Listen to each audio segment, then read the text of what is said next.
Is Tartary hidden history?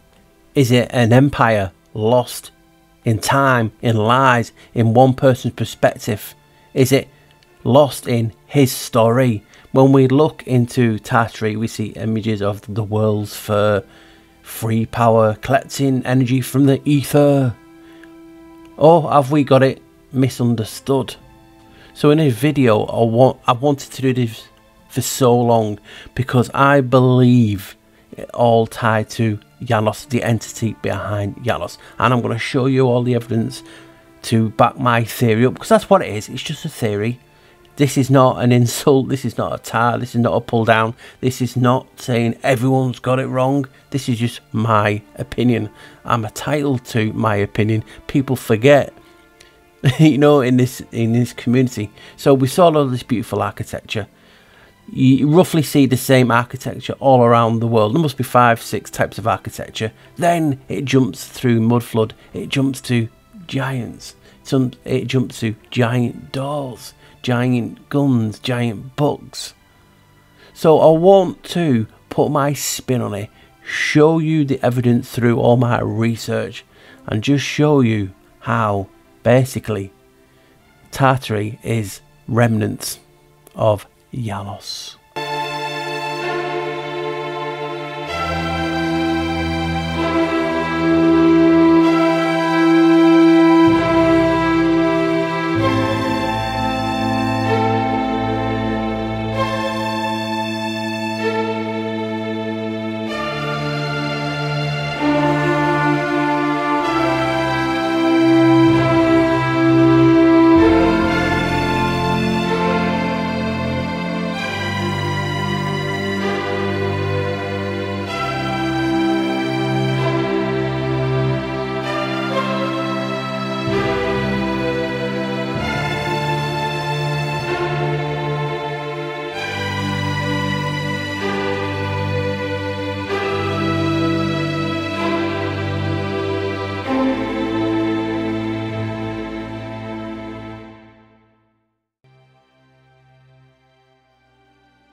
So, you might be wondering, why did I choose that title?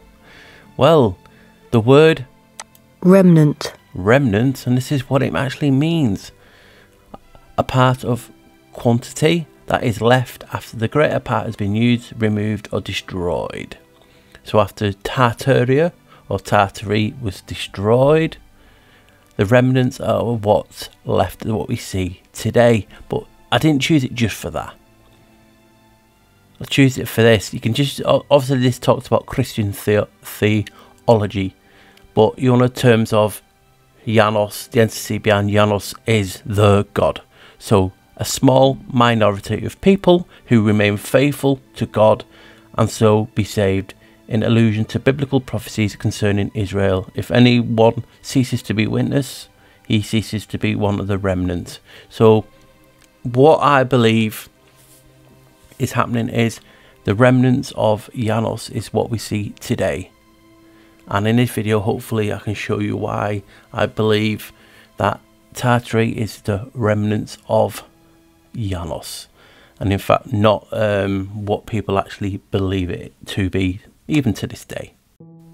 This is the generic definition for Tartary, or Tartary as it says: a historical region with indefinite boundaries in East Europe and Asia, inhabited by Bulgars until overrun by Tatars or Tartars in the mid-13th century, extended far as east as the Pacific under Genghis Khan.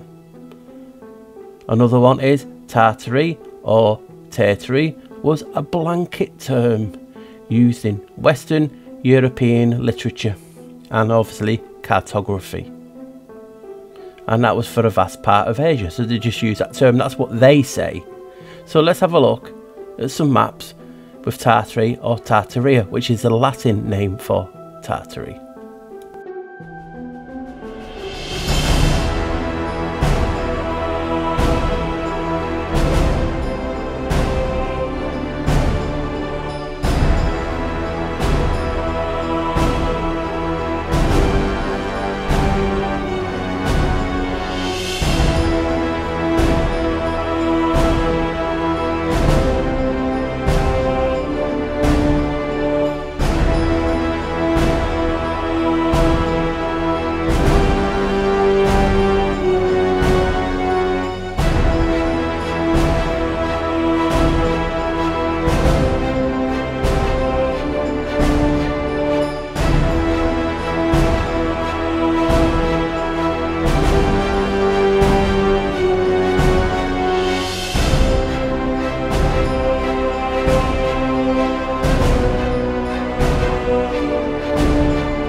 Here are so-called Tartarian women.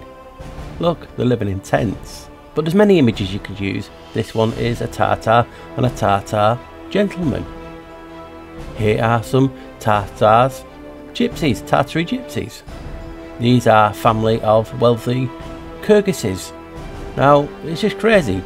Ask yourself, these people did not build these structures. In this video, and here's a big if, I hope to show you just who did.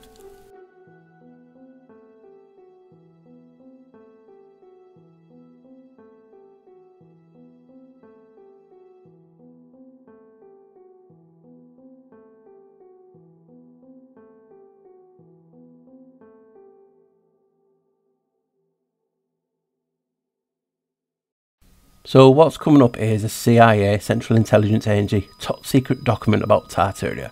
It was declassified about 20 years ago, and it's supposedly showing you that the Russian government basically rewriting history and hiding the Tartaria Empire. But that's where people have got it misunderstood. It's not. This is about the Tartars.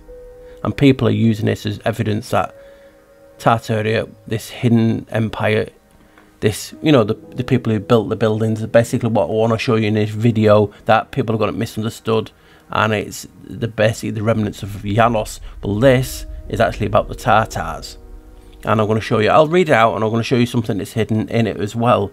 So it talks about, oh, let us take the matter of history, which along with religion, language and literature constitutes the core of a people's cultural heritage. Here again, the communists have interfered in this shameless manner.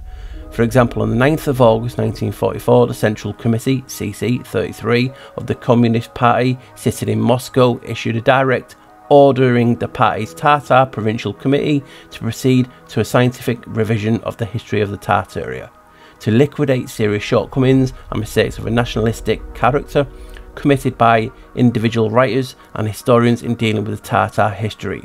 In other words, Tartar history was to be rewritten. Let us be frank, was to be falsified in order to eliminate references to the great Russian aggressions and to hide the facts of the real course of Tartar-Russian relations. And this was no isolated case. In every Muslim area within the USSR, historians on orders of the Communist Party have rewritten history to distort the facts so that the Russians appear always in good light. Needless to say, histories which present the facts truthfully have been withdrawn and destroyed, so that the present and future generations of Muslims are forever denied the chance of learning the true facts of their nation's past. Now, this people use this as, oh look, it's Tartaria and they're hiding the past, they've rewritten history. It's not, it's the Tartars. Just basically, I'll show you a few images of Tartars up to now, and this is who they are referring to. But look at the dates.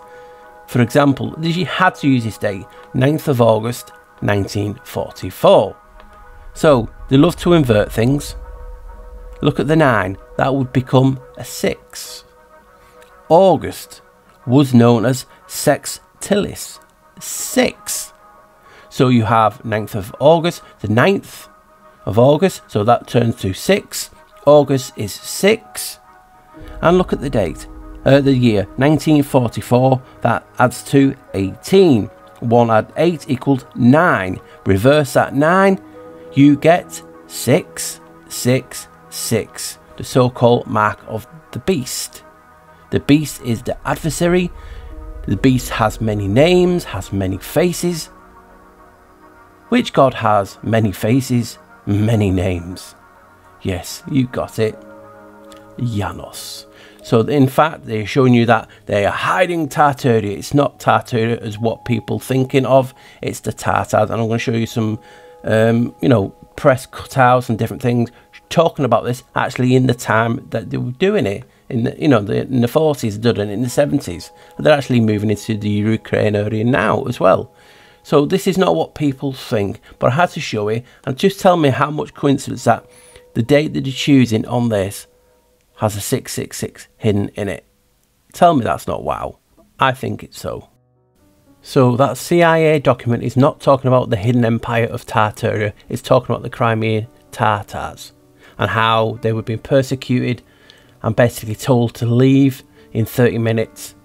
And I'm going to show you more on that, so you can just see these headlines. And these are on the anniversary because it happened in May in 1944, and obviously that is August. So it's talking about the Russian Empire trying to cover up what they did. Not a secret, hidden empire of huge buildings and giants. No, it's about a mass genocide. So, and it's funny enough, they're there at the minute again, aren't they? So behind the headlines, who are the Crimean Tatars or the Tartars? For Crimean Tatars, history is not something it books. It is a guide and an often painful undercurrent of everyday life. The elders of them will remember the 1944 deportation of the entire population under Soviet leader Joseph Stalin. They were given just 30 minutes notice, and most would never see their homes again. Nearly half of the 200,000 exiled men, women and children loaded into cattle cars died en route or shortly after their arrival in the Urals, Siberia, Central Asia. Exile from their homes was punishment for their alleged massive collaboration with the Nazis who had occupied the peninsula. They and their children and grandchildren who have been able to return over the past 20 years are loath to fall again under Moscow's control.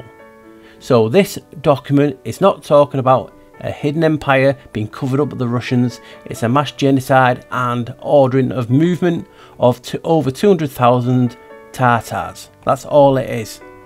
It's no hidden empire, and you can see some images of the events of being loaded onto cattle cars, and basically they got given half an hour to move or they would be shot or whatever. It doesn't actually go into detail what happened, but they got blamed for collaborating with the Nazis. Like I said, I don't know if that's true or not, because obviously I wasn't there. But that CIA document is talking about how the Russians tried to cover this up, not cover a hidden empire called Tartaria. It's about the Crimean Tatars who got basically told, move or you die. So that is just the start of it, and this is just something I just wanted to look at and show you that, yeah, you know what, people have just got it wrong, and even I got it wrong. Those people did not build these structures. It's just common sense.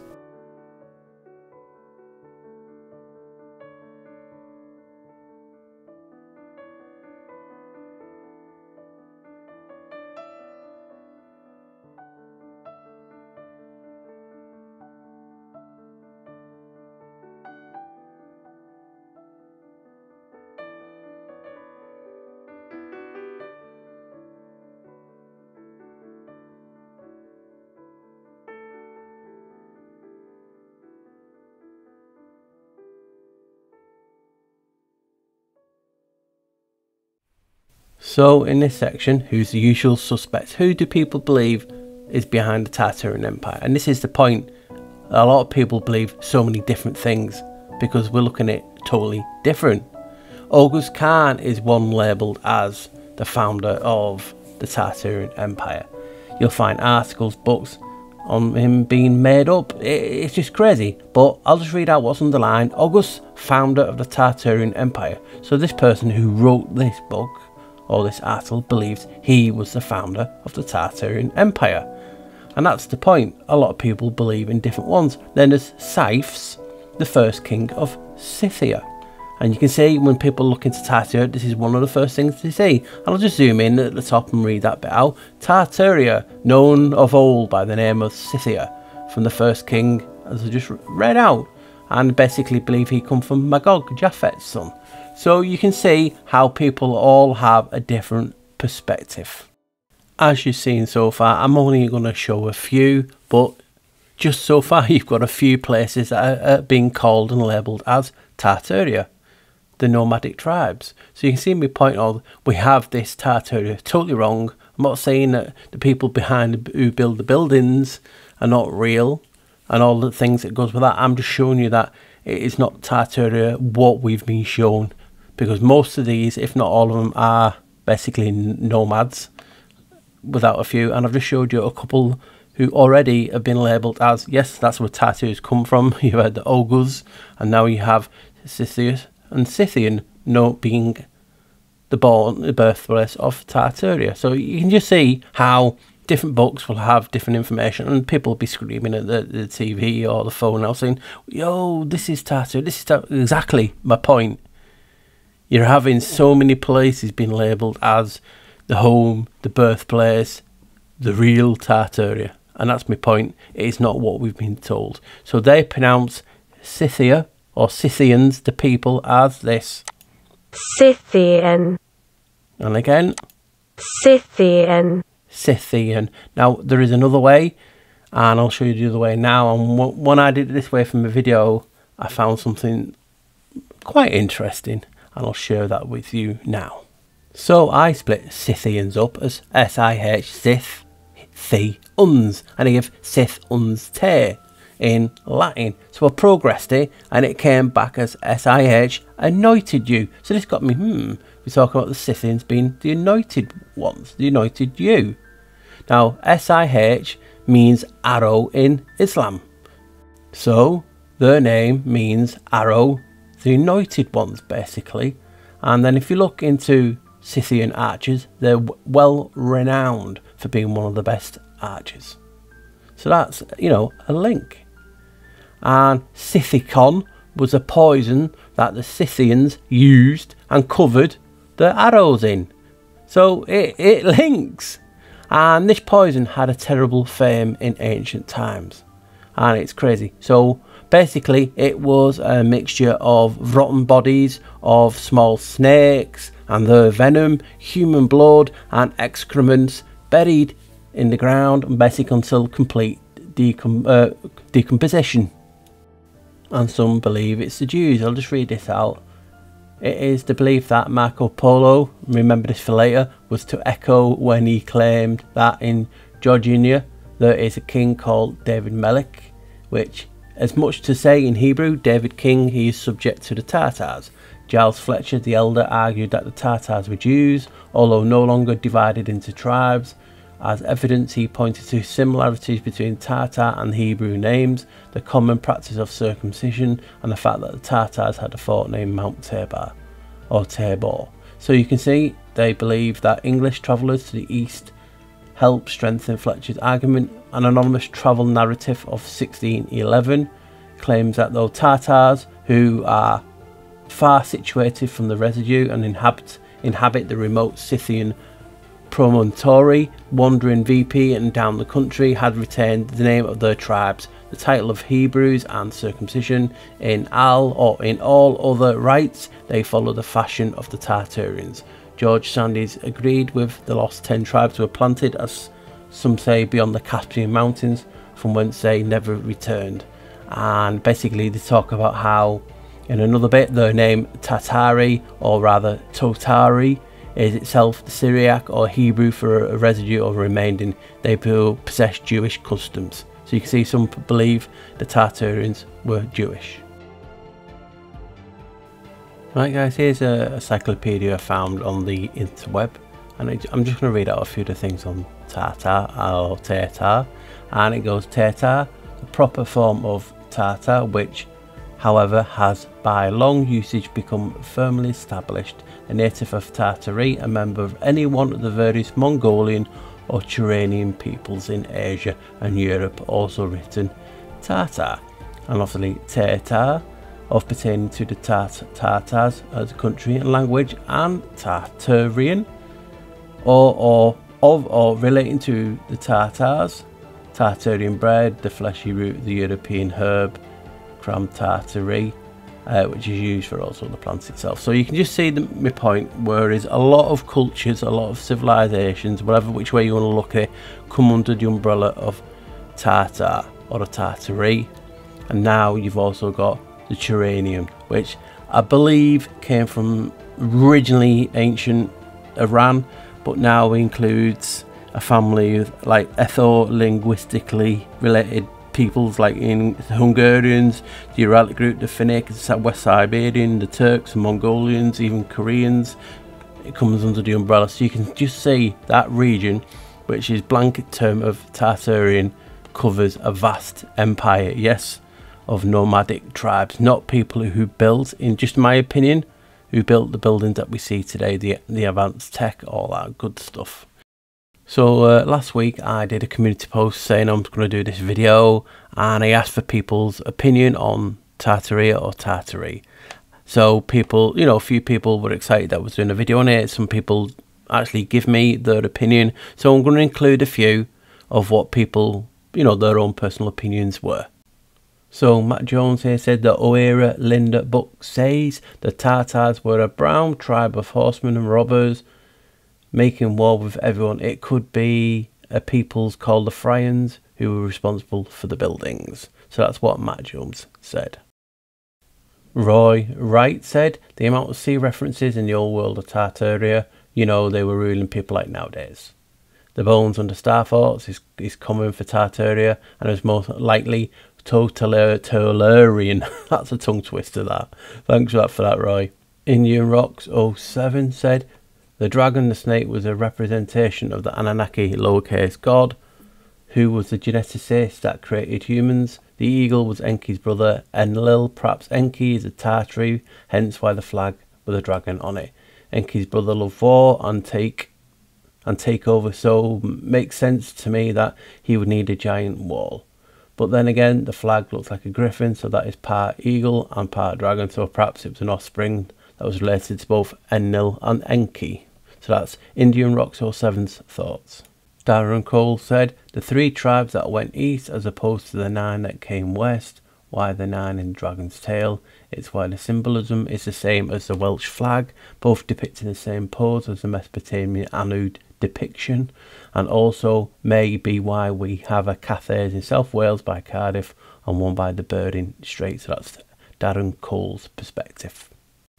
YQA3 said they go by many names, and honestly the region where it all began is accurate, but I wouldn't get too fixated on the cultural background as much as what is specifically remarkable of the rulers in the empire. Sadly, I've not been able to generate any clear history on who exactly existed, nor found all the desirable clarity on how the hands of power were actually changed all over the time.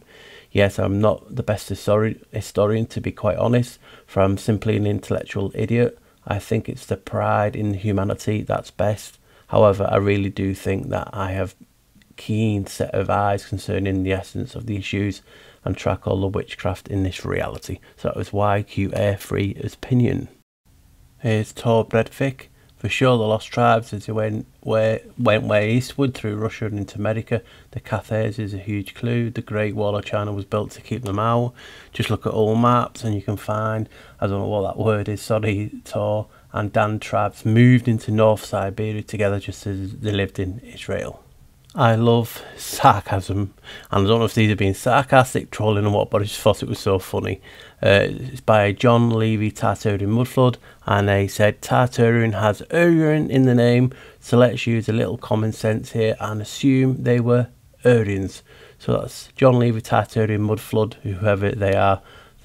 I'm assuming it's tongue-in-cheek, but I still thought I'd include it because it just made me chuckle. The Skylarker said the massive buildings without bathrooms, monumental earthworks, an unbelievable artwork and sculptures, shipping ports and subways and extensive canal systems, a golden age and millennial reign of someone, or so it would seem. This comment from Chungus Khan, methinks they were Scythians, Mycenaeans.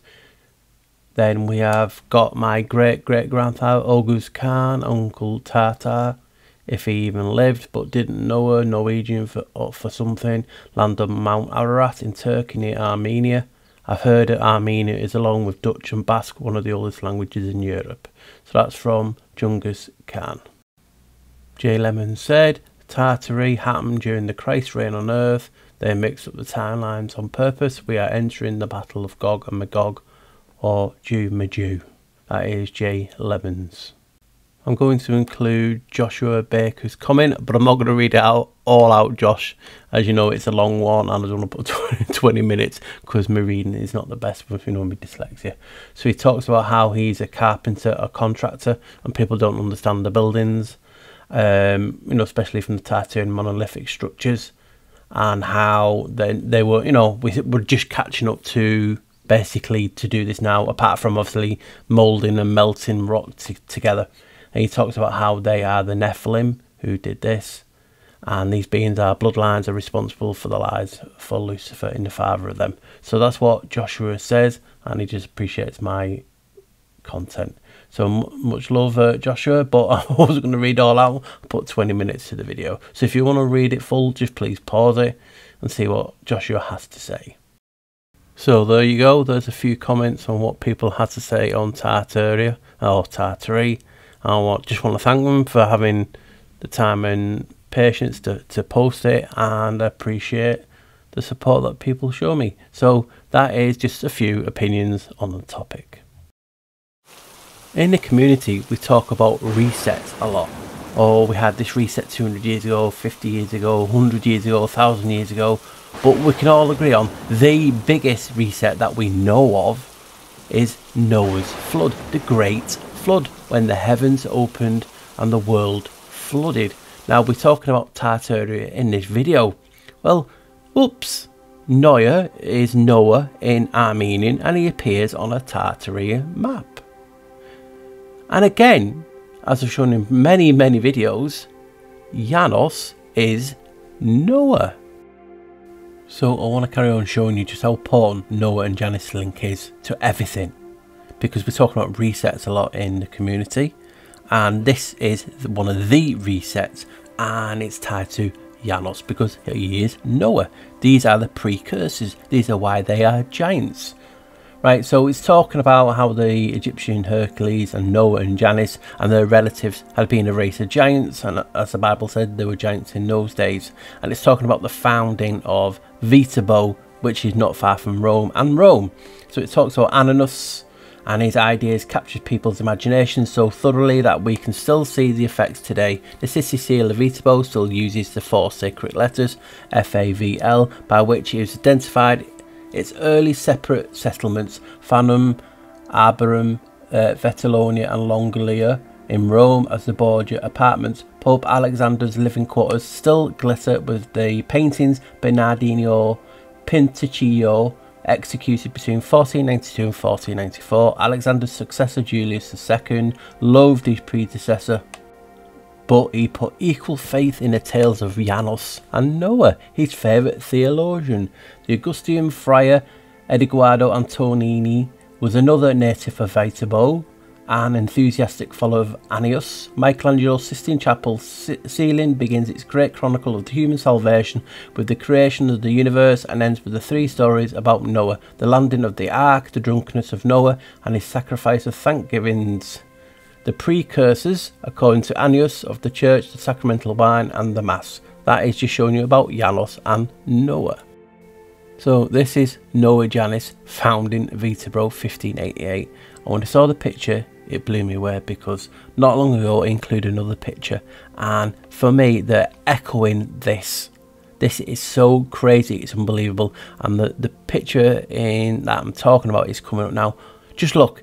In this we have the angel, we have Janus with a hat and the 2 people either side. Now look at the presentation of Jesus at the temple, and this is supposed to be Moloch. Look, same hat, same shape, grey beard. It is crazy. It's like in one picture he's giving away the baby, and in the other one he's accepting the baby. Even the angel above. That is crazy to me, and that's just like in your face stuff. So you can see where I get at. There you have Noah Janus in one picture, and you have Moloch, which is also Janus. Crazy, isn't it? Noah gave Ham 3 years to amend his ways. When he saw no change in his son, he took action and drove him away from Italy, and took over the reins of government himself. Then for the remaining more than 8 decades of his life, Noah himself reigned in Italy. Can we know where Noah lived in Italy for these many decades? Berossus records that Noah founded a city when Ham was still living in Italy, determined to make it a fixed abode, and extended his possessions to the river Arno. Ancient Italian tradition also says that the name of the city of Genoa is derived from the city of Noah, and Genoa is near the Arno River, thus supporting the traditions. Italian historical sources in the Middle Ages also described Genoa as the great original city. Thus it seems that Genoa was the original city Noah founded and lived in for the remainder of his life. Now guys, this is where it gets even more wow. So this is the Genoa Cathedral. Now if you want to watch more on Genoa, here's a video I did a while ago. Please check it, you'll enjoy it. It's called the Genoa Conundrum. Now what we're looking at is the cathedral. Now this is in the cathedral. This is what always makes me go wow. In the cathedral there is an inscription that says Janus Primus Rex Italiae de Progeny Gigantum qui ferdundavit Genoum Tempori Ebrae. Now obviously we all can obviously understand that, so it means Janus, the first king of Italy, the progeny of giants who founded Genoa in the days of Abraham. Also, the city's current name derives from the Latin word meaning knee, Genua, plural Genua, but according to other theories could derive from Janus because Genoa, like the god, has two faces. The knee. Remember the knee? We had that ritual a few years ago. Genoa tied to Janus, the god. What can I say? When people laugh and joke that everything ties back to Janus and the entity, I ain't joking. So Noah was a giant, Janus was a giant, people who built Tartaria were giants. Well, that's some of the theories. Well, look at the word giants. Let's take T and the S away, so swipe them off, and what are you left with? You were left out with Gian. Now Gian is a derivative of the name Janus. Yeah, so you're like me when you first saw that. It's a wow. So giants is Janus. Put the T on a Gian and it's T, giant. Now T comes from the Phoenician Tor, which sounds like Tor in German meaning doorway or portal, but it's actually T-A-W meaning mark. So the mark of Gian becomes giant. So thus giants is the mark of Janus. It's in the name. That blew me away. So people talk about the giants built Tartaria. I showed you a few giant pics of doorways, books, everything that people say is Tartaria. Giants built it, and what is giants but the mark of Janus? Gian.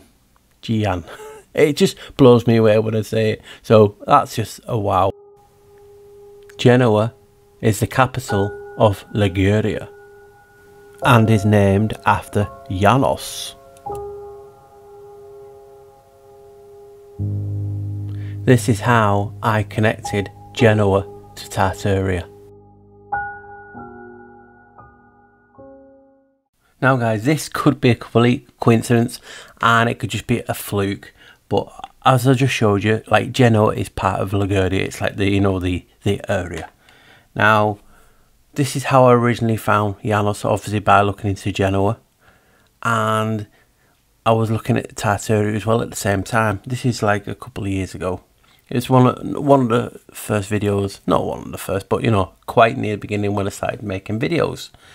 And I'm like, this is what I look into Tartaria, and I like to break the words down. So obviously if you put Tartaria, you just get Tartaria. Now what I did is I just split it up into three, like phonetically, Tartaria. You know what I mean? Tartaria, you know, like that. I'll show you now, and you can actually see on the screen. So splitting the two, there's a TA, and now I did the RTA, and the last bit is RIA. And look what I got. Now it could be a complete freak. It's asked me, did you mean Tartaria? So you can see Tartaria, and obviously that is the Latin version of Tartary. And look at the Latin, it gives me RTA e Liguria. Now I know some people say, well, you just put RIA at the end of this Tartaria, and Liguria's got RIA on it, but it's not got everything else. And you can just, it's just intriguing. How was I meant to find Genoa to look into that and then find Janus? Because I was just looking at Tartaria, like I say, and I split it up, as you can see on the screen, and it gave me RTA Liguria. And I'm thinking, I've never heard of Liguria. Is it a place? Is it a thing? Just what is it? So obviously I typed it into the converter, and basically that's what I got. So I'll just do it for you, even now while I'm on the screen. Liguria says me typing it.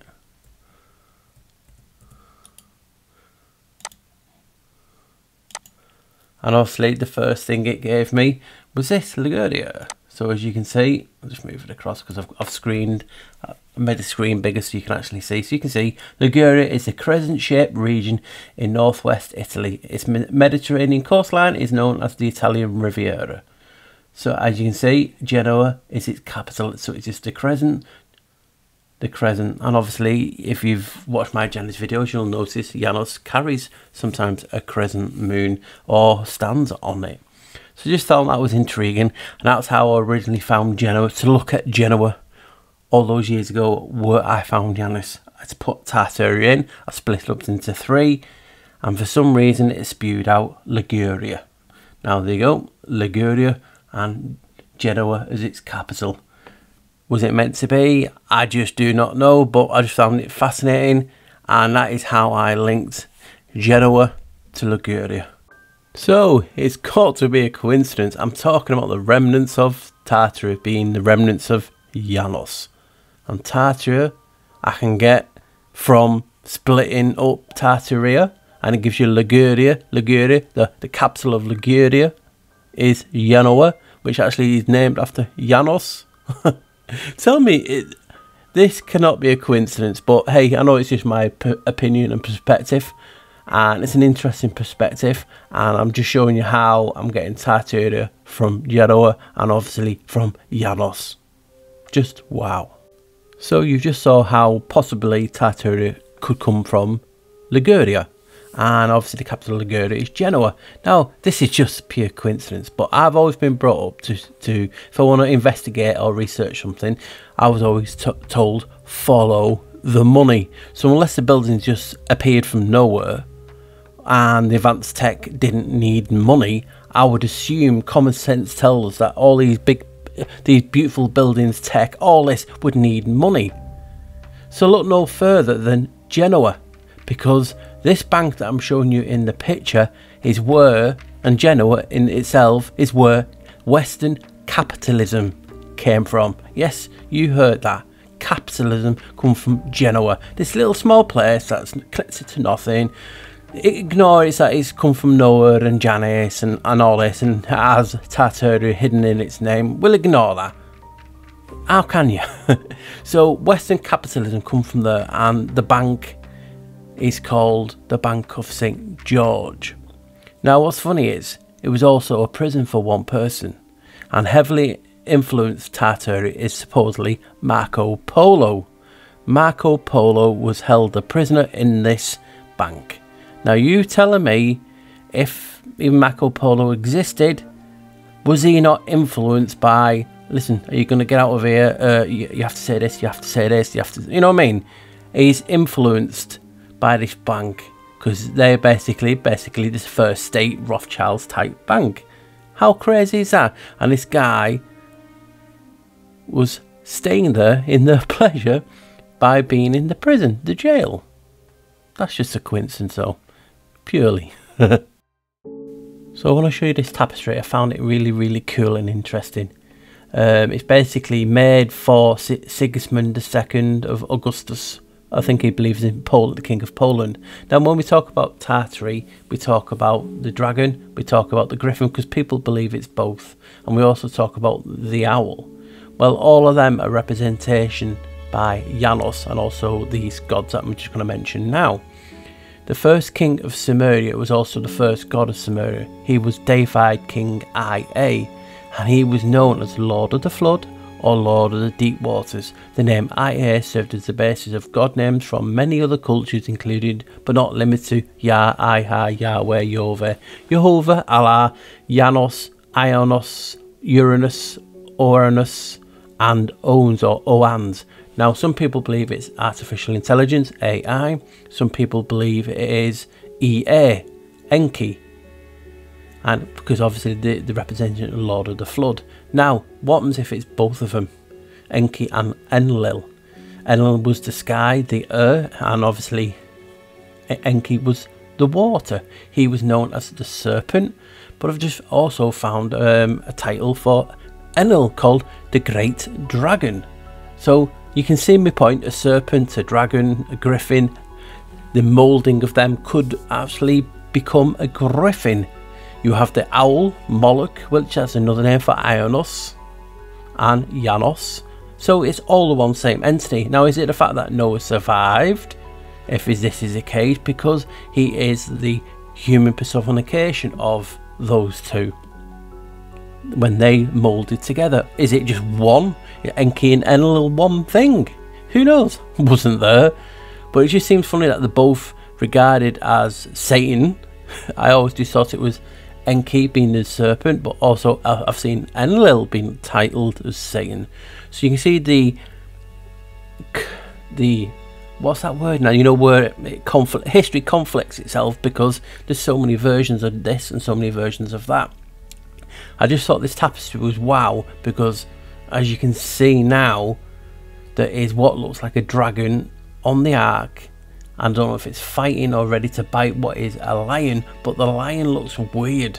It looks like it's got two heads. It looks like it's a lion with you know, owl's head. It's weird, and this is only the zoom in I can do to show you. So this is why I was mentioning this link as well of Noah, obviously, and Genoa, which I want to show you, where they have griffins in the coat of arms, and obviously the tie-in with St. George, which is, yes, you got it, a dragon. So why is this all coming together? Why does it always these Ionos or Janus always linked to dragons and serpents and many things? So I just thought it was wow, and another connection with Tartary. So Janus, Noah, Genoa, St. George are all connected. It's just crazy. This is the flag and crest of Genoa. You notice a certain someone sitting proudly, or well, sitting, you know what I mean, sitting proudly on top of the crown. He invented crowns, but we're not talking about that, eh? So it's known as insignia Cruciata Communis Janua, the cross ensign of the commune of Genoa. Genoa has the first Rothschild-type federal bank. Western capitalism started there. So you see the significance, what I'm trying to get in this video, how Janus is connected. Now obviously Genoa is also connected to St. George. That is the name of the bank. He's also the first patron saint, so he's the first patron saint of Genoa, which is named after Janus, Noah. You look at the flag, it has the so-called Tartary griffins, and it's not just the last connection in regards to Janus and George or St. George. Remember the planet Uranus or Uranus? It was originally called Georgia Star Georgium Sidus, so they changed it from Georgia Star to Uranus. Now look at Rome. The founding of Rome was on this spot. Well, on the left you have the Arch of Janus, and on the right you have St. George's Church. But that's just a coincidence that the founding of Rome is connected to both, and it happens on that spot. Just a pure coincidence. And in gematria, Genova, which is Genoa, is 803, which 8 add 3 equals 11. Janus in gematria is 65, 6 add 5 equals 11. And St. George is 344, 3 add 4 equals 11. So Janus' number, the doorway, the transition, the portal, all the things that I've described of what number 11 is, and all of the three that are connected. Strange. Janus can look both ways. He can look back at the past and forward to the future. It's why he is known as the Alpha and the Omega, the beginning and the end. Plus, he has to be first. Now check out what I found from the anagram of St. George, because they're both tied. But I just did an anagram of St. George, and as you can see, it pops up a load of things. But I thought, just to be fair, I'll just look at the first one, Ego Erst. And what's intriguing me is, before I go into anything, remember when they originally found the planet Uranus or Uranus, however people pronounce it, it was originally called St. George. And we know Uranus or Uranus as the, you know, the first, You know what I mean? And obviously linked to Janus, who is loved to be known as the god of gods and has to be the first. So it just seems funny, that link, doesn't it? Anyway, looking at the word ego, there's not really much for it. And I'm honest as I'm saying it, so you can see ego erst. But if you take the 1G out, you get ego erst. Now ego, obviously not the person's ego. It translates to I, or we, or me, or us, or myself, or ourselves. So far it could be I, or we, or us, or myself. So interesting enough. And then what did we find for erst? This is where it gets a little bit interesting, because erst means the following. It's from the Middle English erst or erst or erest, and it means the first or before all. Now, does that sound very ominous? So ego erst, an anagram of St. George, could be I, or we, or ourselves are the first, and that's an anagram of St. George. And again, just purely a coincidence, I typed I am the first into gematria. It gave me 1, 2, 8. 1 add 2 add 8 equals 11. But that's just pure luck, guys, and I'm doing it wrong. And there's nothing in it, in this 11, how it connects to everything. Just crazy. I'll continue to talk about resets a bit later and Genoa, because I've done enough on that at the minute. But you can't get more Tartaria, according to the researchers and people in the community, than star thoughts. And Janus is connected to that. We love star thoughts and their different designs. They're beautiful. And those patterns remind us of cymatics. And who's the god of keys? The frequent keys. What if I told you Janus taught humans how to build walls? That point would make you go, wouldn't it, considering star thoughts and Tartary? And most towns and cities were star thoughts. Here's a clip from an old video showing that very point. For most of you who are just new to the channel, most of the people who are, of old and have been here from the beginning know how it works. I just show information that I found. I'll leave it up to you, your good minds, your great minds, to put it together, to agree, to disagree, to help with your own theories. But it's information. Everything is information. Rightly or wrongly, it's information. You can discard it, you can keep it. And I just found this very fascinating, and it changes the way we look at things. So let's start from here. Janus, the fabled son of Uranus, or Uranus, or Uranus, how you want to pronounce it, because the original Greek way has an O on the front, so it's our Anus or Uranus. I have seen lots of texts stating that Janus is Uranus, and we've seen this through history. Wives being wives being daughters and whatnot. It's very hard to pinpoint what relationship these are, but for this information, Janus, the fabled son of Uranus, or Uranus, is believed to have been the most ancient king of Italy, who hospitably received Saturn when, as a fugitive from Crete, the father of Jupiter, or you can call him Jove too, father of Jupiter, banished by his son, arrived in a ship on the shores of Latium. Now, that is a Greek name, Uranus or Uranus. I think it's Coelus, which is his Roman name for the father. But this is just how these guys have wrote it. So I'm just letting you guys know. So he arrived in a ship on the shores of Latium, which the ship is actually still there. I've done a video on it called Island of the Gods. If I remember, I'll put a little picture now on screen, or a few pictures on screen. I don't know if I've got music or anything, so you can see the picture is still there.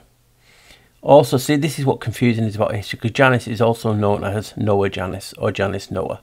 So you can see the reference to building ships, and it'll show you later on in this. So he arrived in a ship on the shores of Latium. According to the accounts of Aurelius Victor, Janus was the mastermind of their age. He basically created the golden age in which he lived. He was the founder of a city called Janiculum, and the hill's still there. It's the 8th hill in Rome.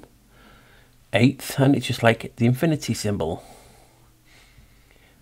So you can see he founded the city called Janiculum.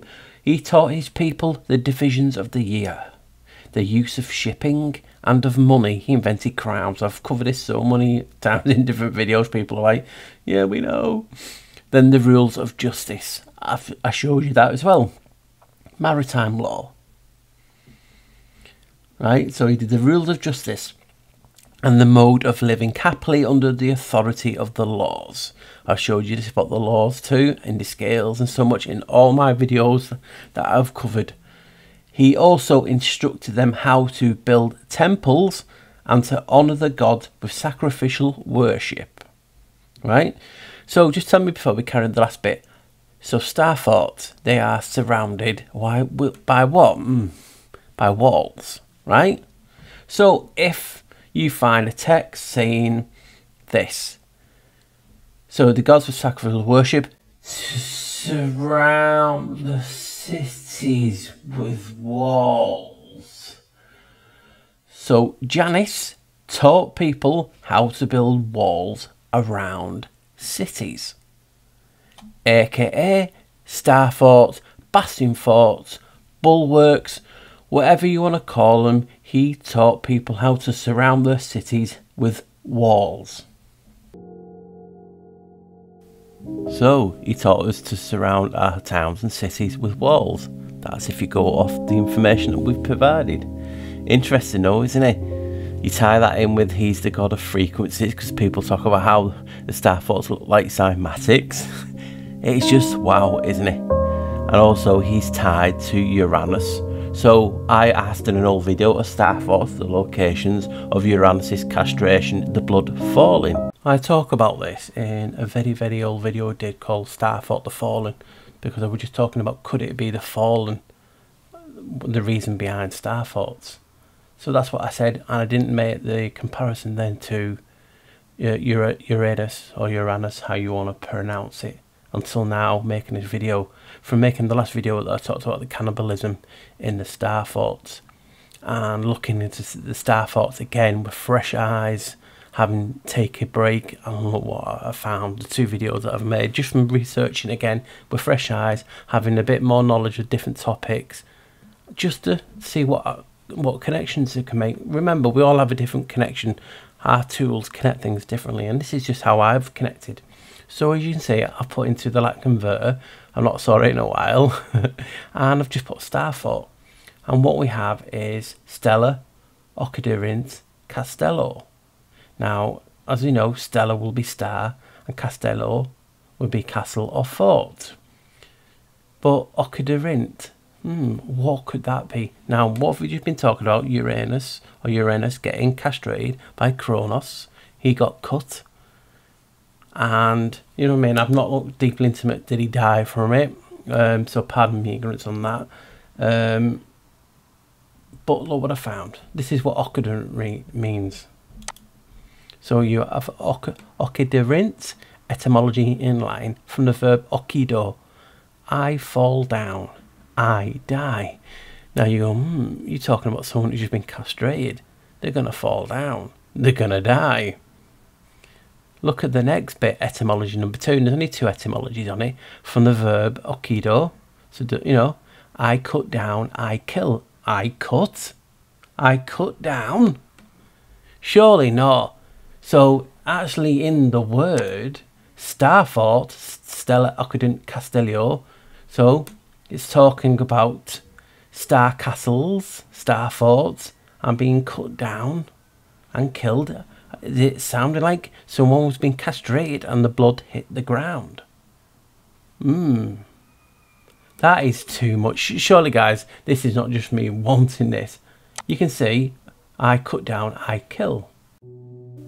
So as more and more we delve into this subject, I've showed you so much so far how Janus and his various names are tied to Tartaria or Tartary.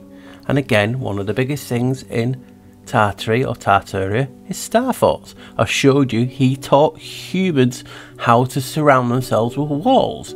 Most of these ancient cities, medieval cities, whatever period that we're talking about, which we'll get into later of Tartaria, he showed humans that.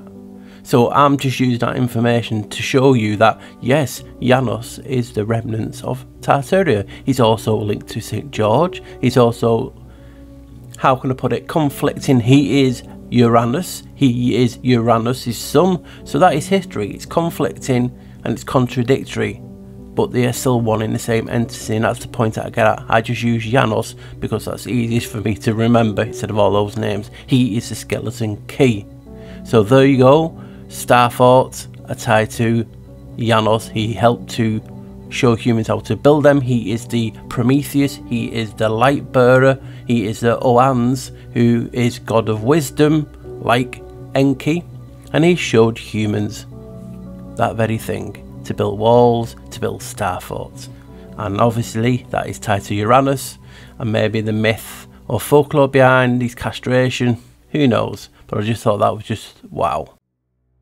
Right guys, another big huge topic in Tartary or Tartaria is harvesting energy from the ether or energy collectors, and these are an example of what people use for that theory. Now this is not me quashing it or exposing it, because there is ways of getting free energy, it's been shown.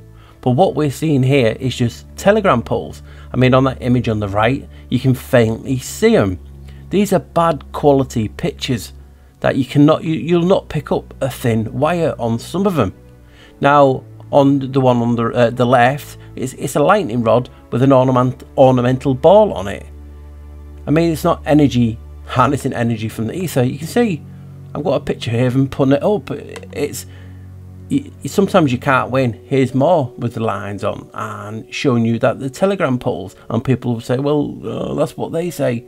I'm just using the information. It's not me slamming anything. I'm just showing you what people, some people are calling it free energy, energy harvesters, and it's not. The telegram poles, you can quite see them being erected, and some of them you can actually see the physical wires. So, you can say these are lying and different things, but or could they just be telegram poles? And that's just what I'm going through when I look at this. They're just telegram poles. Now you might say, what about the other one? You had the lightning rod and you had the ball. Well, them balls, they're a funny thing about them. Some of them were made of glass. And the reason that was because some of them would contain a chemical. So when the lightning hit the rod, they would explode, exposing a light or a paint or whatever fluid on the roof. So someone can actually just have a look. Oh yeah, I've been hit by lightning. It's like a, an early warning device, and we can see it on the pictures here. We've even got an advertisement here from Barnet Glass, who talk about how they make different special made balls to, from glass blowers in America. These balls are made in molds, patterns for which are exclusive for us, and there were different people who made these balls, and it talks about how you can get brass ones, silver, gold ones. So if you actually want to read it, just pause it and you can see. So, also on certain buildings were devices called time balls. Now, how do we make this sound not pornographic? They are like a device, so sailors didn't have to come all the way inland to see the time. They could set it from the ships. Basically, these devices would go up and down, and at certain times, the sailor would know what time it is, basically. Phew. I had to refilm that a few times because it just sounded like pornographic. And this is one of the famous ones. It's in Times Square, and it's called the ball drop. There we go, guys. So it's not always what people say. But if you want to talk about free energy, Janus, the entity behind Janus, because he goes by many names, he's king of the airwaves. Now my friend Jay said this in a chat, in a message. He said, Paul, Janus is king of the airwaves. But what's the odds that king of the airwaves adds to 11, his number? Now, Janus is the key holder. He holds the frequency keys. He is the frequency. He connects heaven to earth through the doors, through us. So it's really important that you know that he controls the frequencies, like CERN. CERN in us is another name for Janus. So when you're talking about free energy, it would be Janus. Now, isn't it a coincidence that if I've just showed you King of the Earth waves, 11, but I'll go a bit deeper than that. I'll say Janus is the King of the Earth waves. And again, that adds to 11. But that's just a coincidence and me doing it all wrong, according to some. But it's all about perspective. So let's talk about the ether. Ionos, which is Janus, is the ether. He's what connects everything. This is where they're harnessing the energy from. And that adds to 11. So I'm just blown away when I find these connections. Yes, it's my perspective and how I look at things, and I totally get that. Some people wouldn't understand or see this, and that's fine. This video is just me showing you how Tartary is a remnant of Janus, and I believe I've done that so far, just showing you how it connects to Janus. Right, in this section I just want to answer some of my own questions, if that makes sense. Over the years I've always asked these questions, and I've also seen people ask these too. So we're trying to answer each other and help each other out, because we're always researching, we're always re-looking to see what we have forgotten. I mean, we look at the architecture, it's absolutely beautiful. You can call it Tartary, you can call it whatever you want, but what always gets us is, why did they destroy it? Is it a case of they're trying to hide something, hide our past? Or is it because the building materials that they were using weren't up to scratch? I mean these look beautiful, but I'm more referring to World's Fair. Now in particular, I'm looking at the 1904 one in St. Louis, because as you can see, it looks beautiful. And when we always look at these world fairs, we always see these pictures and they're never really zoomed in, and you can't see how they're actually made. But once you start looking and looking, oh, there's no road. Why wouldn't they make a road when they've gone to all this trouble? And then you start looking at some of the sculptures and things, and it doesn't look well made. I know they're supposed to have been using like a semi-cement type thing that they use just for this purpose. But just look at some of the busts and some of the work. You can see the floorboards, you can see the gaps, you look at the lines, it's like one of my young kids made it. So this is my point, things are not what they seem to be. But they did have some good tech on show, and this really wowed me. It's called the Pyrohelipher, and it reminds me of Archimedes' experiment with the mirrors to harness the sun and create a weapon. It reminds me a bit of what people theorise as the sun simulator now. You can use, obviously, reflect and also use the heat to basically destroy.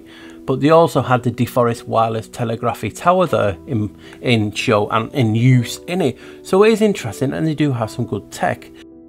So one of the biggest things of mine, the questions I've always asked, and I've heard people ask them too, is where are the toilets in all these beautiful buildings, and basically the waterworks, the wash basins, and well, the freestanding furniture, as we can see, they were called commodes. Don't know what they're called in other languages, but they're mobile toilets, as you can see.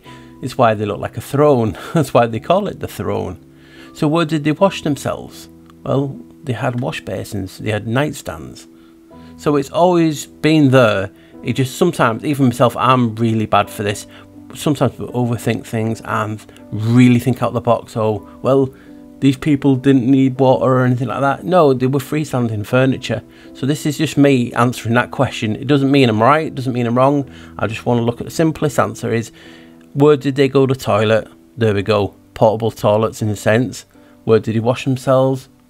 Portable basins, nightstands. It's as simple as that. So when you ask people, so when is Tartaria? When was this golden age? Because it's associated with being the golden age because of the architecture, the science, etc. So it's known as the golden age. When was it? And this is my point. You will ask a few people and they will give you so many different answers. So like anything, it's very hard to pinpoint the time frame, but we'll give it a broad consensus. Say 11th, 12th century, or what we believe is this calendar. Obviously the calendars be changed, so you know what I mean, we only can work off what we've got. So the 11th to 12th century to the 18th, 19th century, that was the so-called Golden Age. I'm giving it a broad estimate there.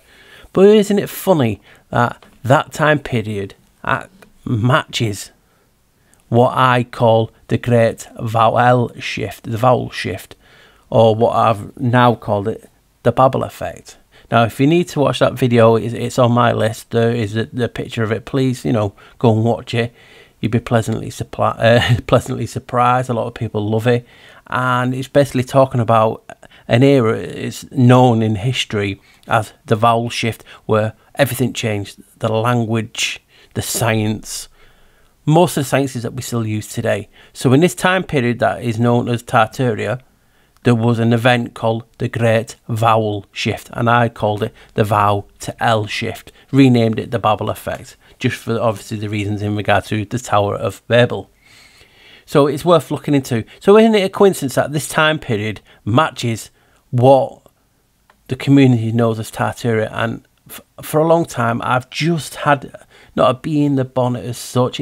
I just don't believe Tartaria is what people are being led to believe. Now, it doesn't mean everyone's wrong. No, this is just my opinion. But this time period was in history is known as the Vowel L Shift, where the science has changed, how they perceive this realm has changed, because they went to a heliocentric model. But isn't it funny that model, obviously the sun's at the centre, and obviously God is known as Apollo for the sun, Apollo worship, and Apollo is also Janus, the entity behind it. People always think, well, you say Janus a lot because it's easier for me to say it in Apollo and all them other gods. Janus is the skeleton key which accessed everything. That's where I found all this information. And obviously you got the helio model done by Copernicus in the Great Vowel Shift period, coincidental. And the sun's cycle, according to them, takes 11 years. And then obviously the magnetism, and it flips, the polarity changes. And it takes 11 years. That 11 keeps popping up quite a lot, doesn't it? It's like, it means something. It represents the doorway, a transition, a change. Well, Janus, or Janus, is also the sun and the moon. I've showed you in so many videos that even in gematria, AU, AG, gold and silver, the sun and the moon adds to 11.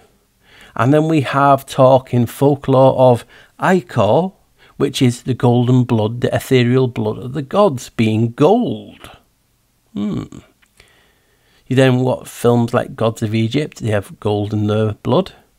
And it's weird that gold, atomic weight is 196,967.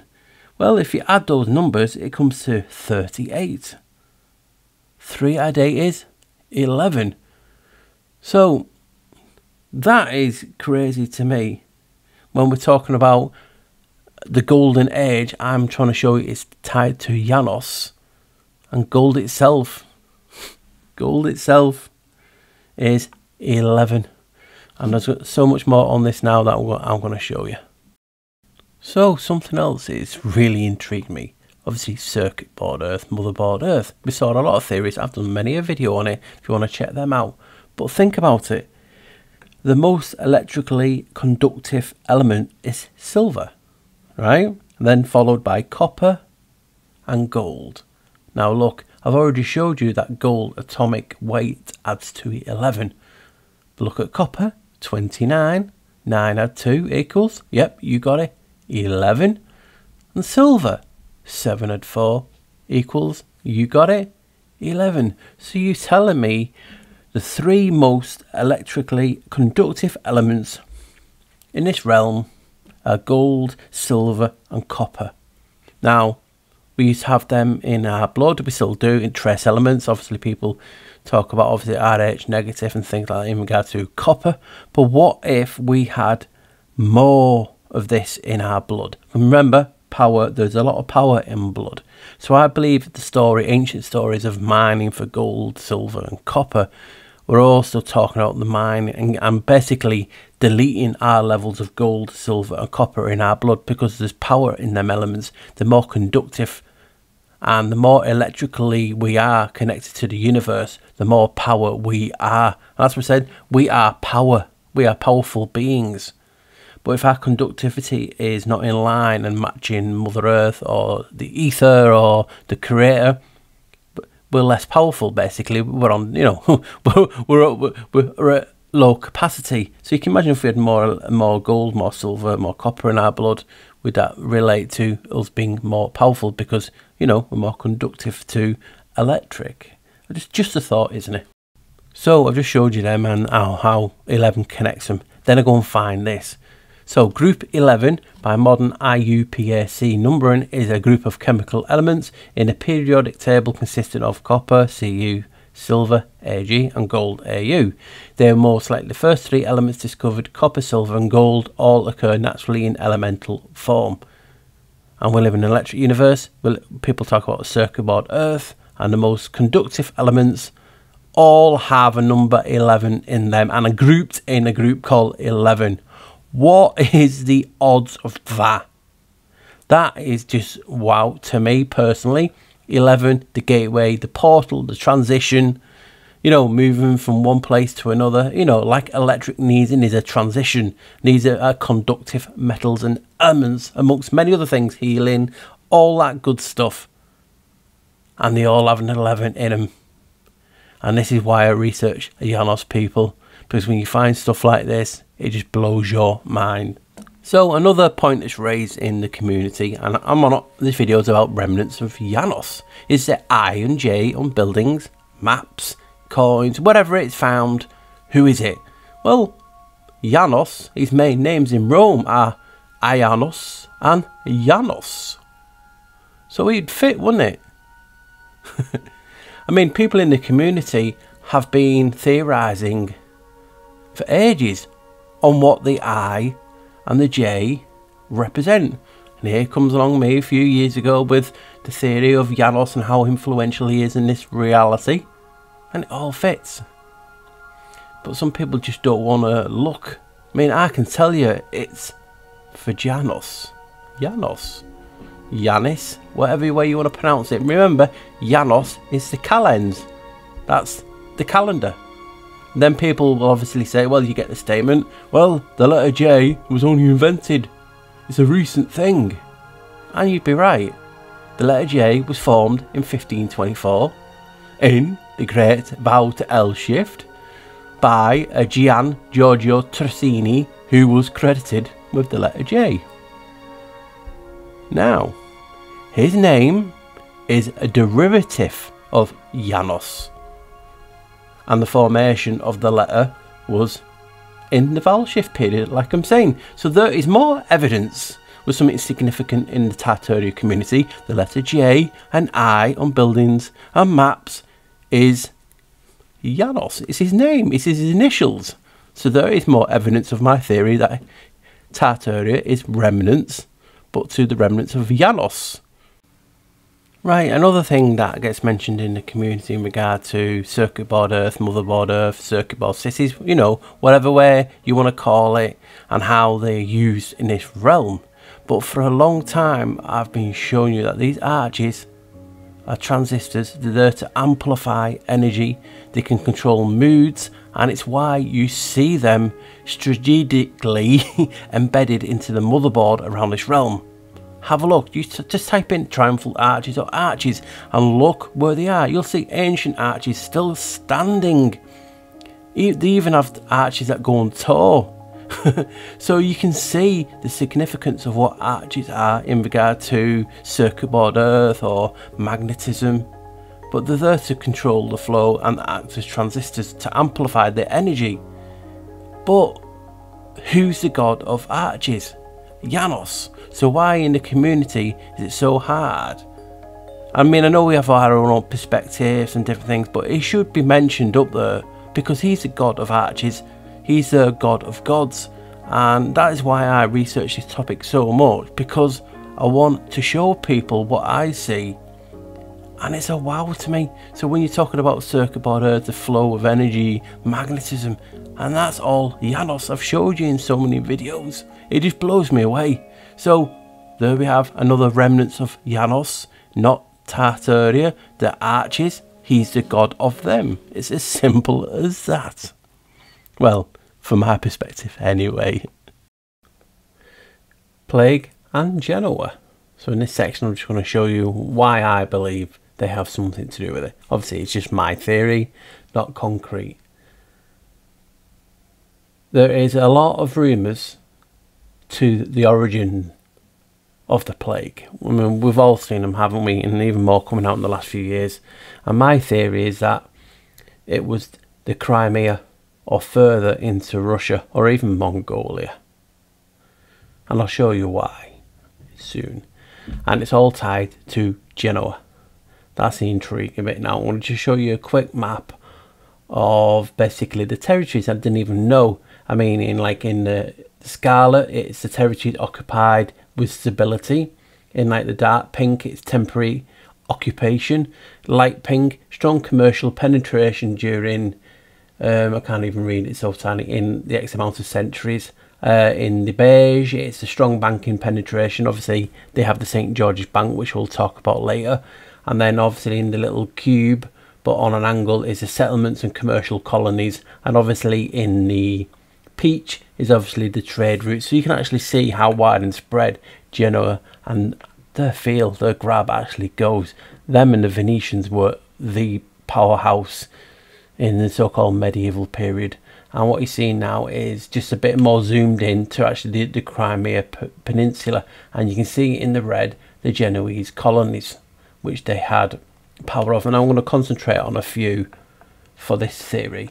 And one of them is, as you can see, is Sudak. That fortress in the Crimea was Genoese. And I'll show you some pictures in a minute. It's wow of a structure.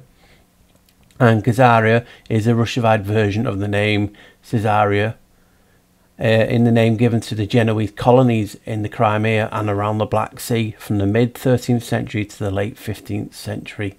Now what's intriguing is because the ties to the Khazars, and people actually know who the Khazar Jews. As you can see, the word is derived from the Caesarea, through the Khazars had ceased to rule over this area at this time. But I believe they have a little inkling and connection to Genoa through the banking system. So here you can see now, here's some pictures of Sudak Fortress.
So obviously this is an artist representation of Sudak Fortress. I mean, it's beautiful, isn't it? I mean, it looks a stronghold for sure. And the next one I want to talk about is a place called Caffa, another Genoese colony. And here's an engraving of Caffa. Now what's interesting is this is one of the first places, well, the first place of a biological weapon used, and it was the Black Death. Anyway, so it goes on, it's about hoping to escape the spreading epidemic. Some of the Genoese left Caffa in 4 ships, number of Janus's original heads, erroneously believed to be free of the disease. These infested ships took the plague to Genoa, where it contributed to the spread of the disease throughout Italy and elsewhere in Europe. And obviously what happened is the catapulting of corpses into Caffa by Janibegs forces in 1347 is often cited as the earliest documented use of biological warfare. So basically what was happening in Kaffa, they were under siege by Jenibeg, also known as Jambek Khan, leader of the Golden Horde. But look at his name, guys. Jani. It is, yep, it's Janus. So you telling me the first use of a biological weapon was from a person named after Janus? I want to know the odds of that, guys. I mean, so the first use of a bioweapon was by a Janus on the people of Janus, because I remember Genoa was named after Janus as well. So you had this scenario where supposedly, according to history, unwittingly sailed back to Genoa with so-called dead on the ship, didn't know, and spread the plague throughout Europe, wiping out X amount of millions, if you believe in that reset. Now, what is funny is, or not funny, could it be the alternate? What I'm saying, could these guys, whoever's in charge of the Genoese, Council of Ancients, the Khazars, who knows the actual people behind the power, the evil, the Kabbalists, the elitists, thought, you know what, we are going to create a reset, we're going to wipe out a lot of the population, let's bring back some of the dead, and let's blame Janny Beg. He threw dead bodies over the walls, people got scared, they didn't have time, and he sailed back to Genoa, basically killing half of Europe off. Or could it be the fact that it was all planned, and it was a biological reset, and it was done intentionally by the people behind Genoa,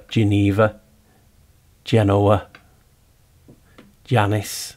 Because look, he had the first person to use it was named Janus, and the Genova or Geneva, which is another offshoot, because if people don't remember, they went from Genoa to Geneva because it's just over the mountains. I'll get into that later on, because obviously it's got to do with the banking system.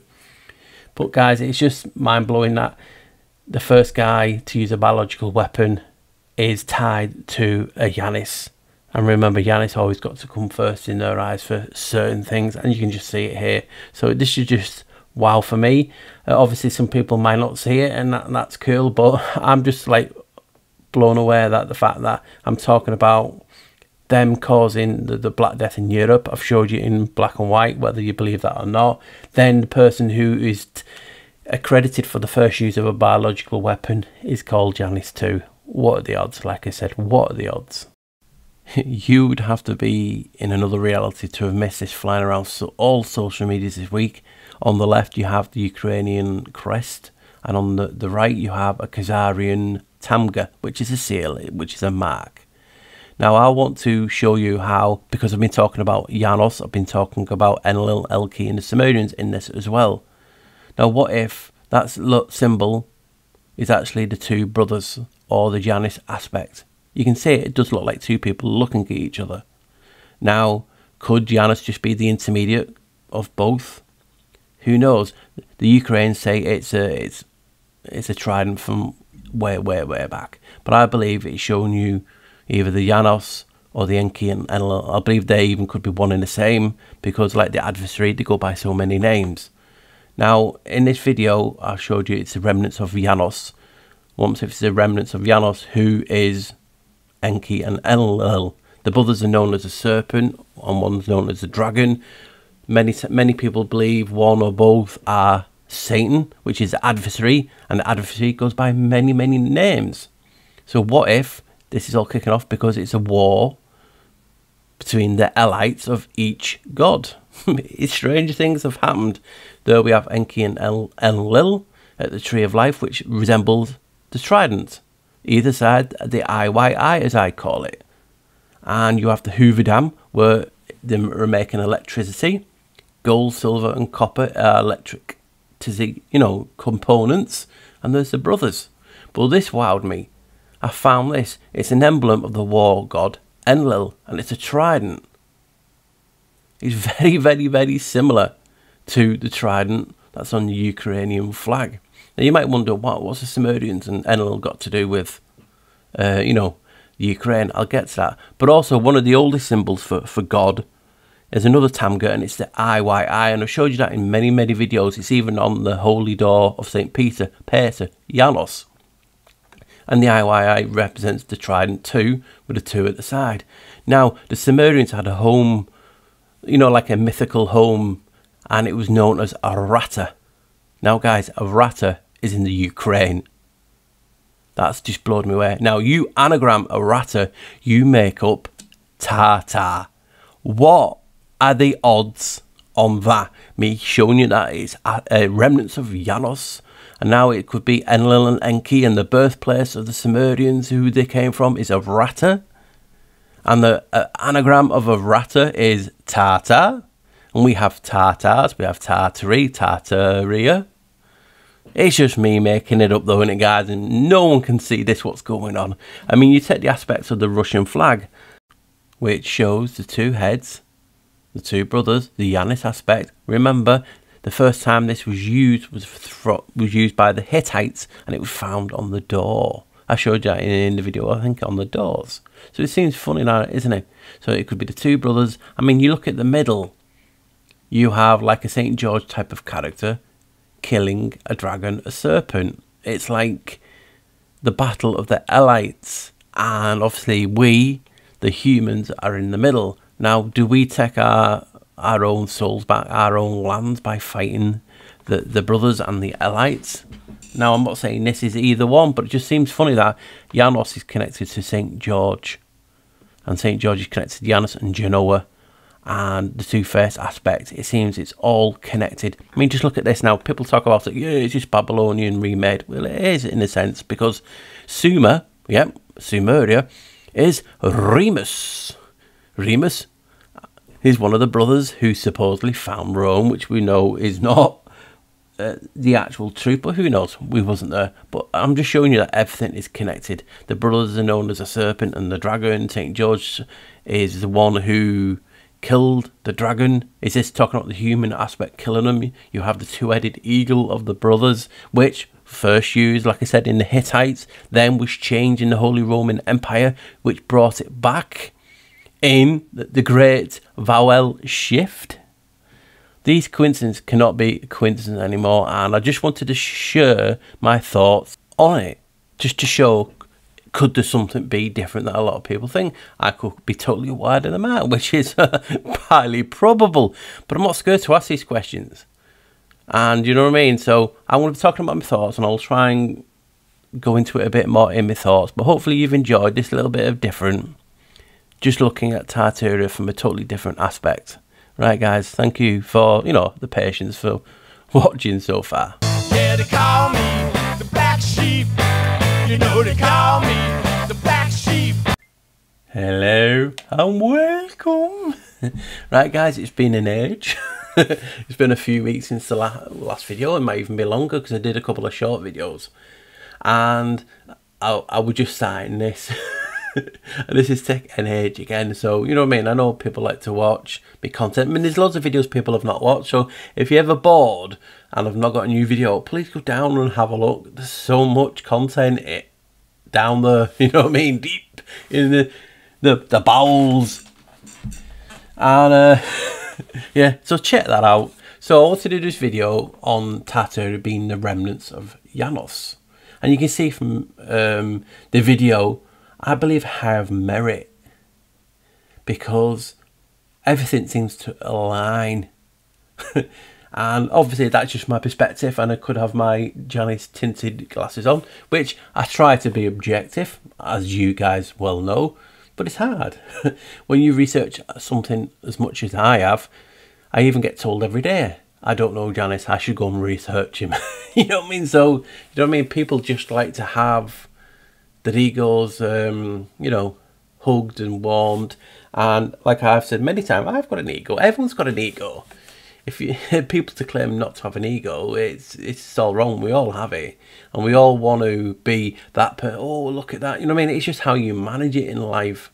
and your personality which outweighs it. You know what I mean? I try to see the bright things in life and try and have a laugh, but it's hard in this world.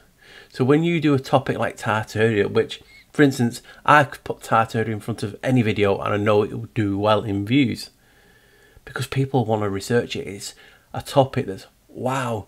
Now, there is people out there who call it a psyop, and I wouldn't be a researcher or a person looking into, you know, asking questions in myself to think, you know what, let me just look at it a little bit different.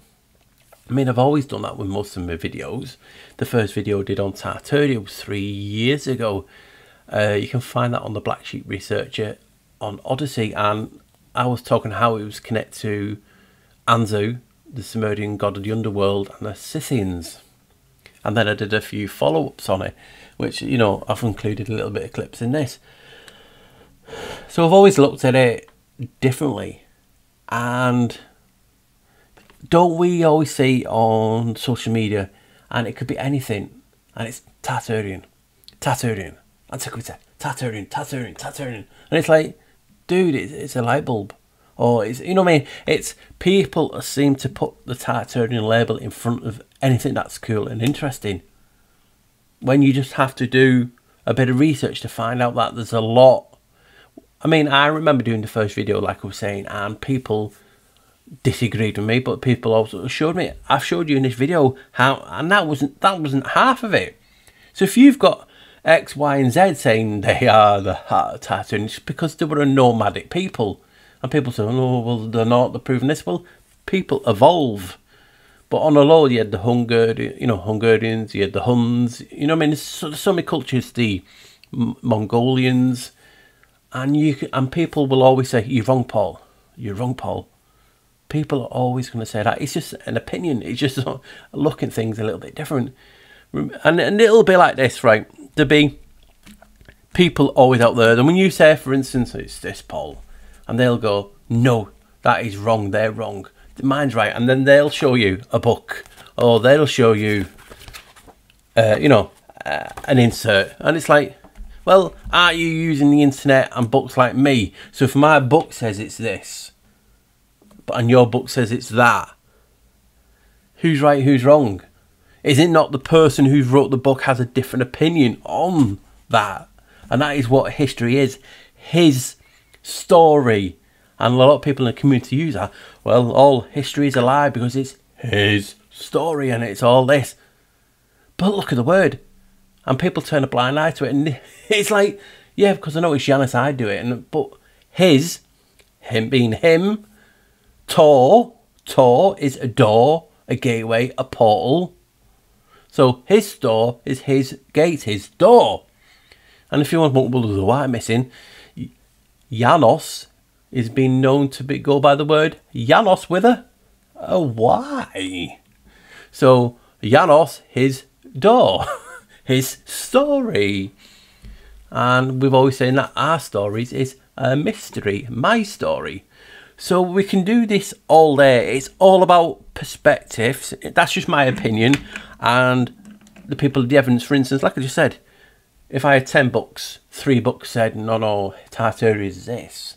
Another 4 books said, no, Tartaria is this. And then the rest said, no, you've both got it wrong because we've looked at new evidence. And Tartaria is that. What do you go off? Who's right? Who's wrong? Or is it the fact it's all information and it's all perspective on the people who wrote the book and what information and what light they gathered in? And how you perceive that information is what you see. It's like that old image of 6 and 9, and you come and look at it one way and it's a 6, and someone comes in from the back and it's a 9. No, it's 9. No, it's 6. I'm going to war. You've called my 6. You've called my 9. It's perspective. And that changes depending on how you've been brought up, how you're, the information that you've gathered over that lifespan helps you, look on what you see out in the world out there.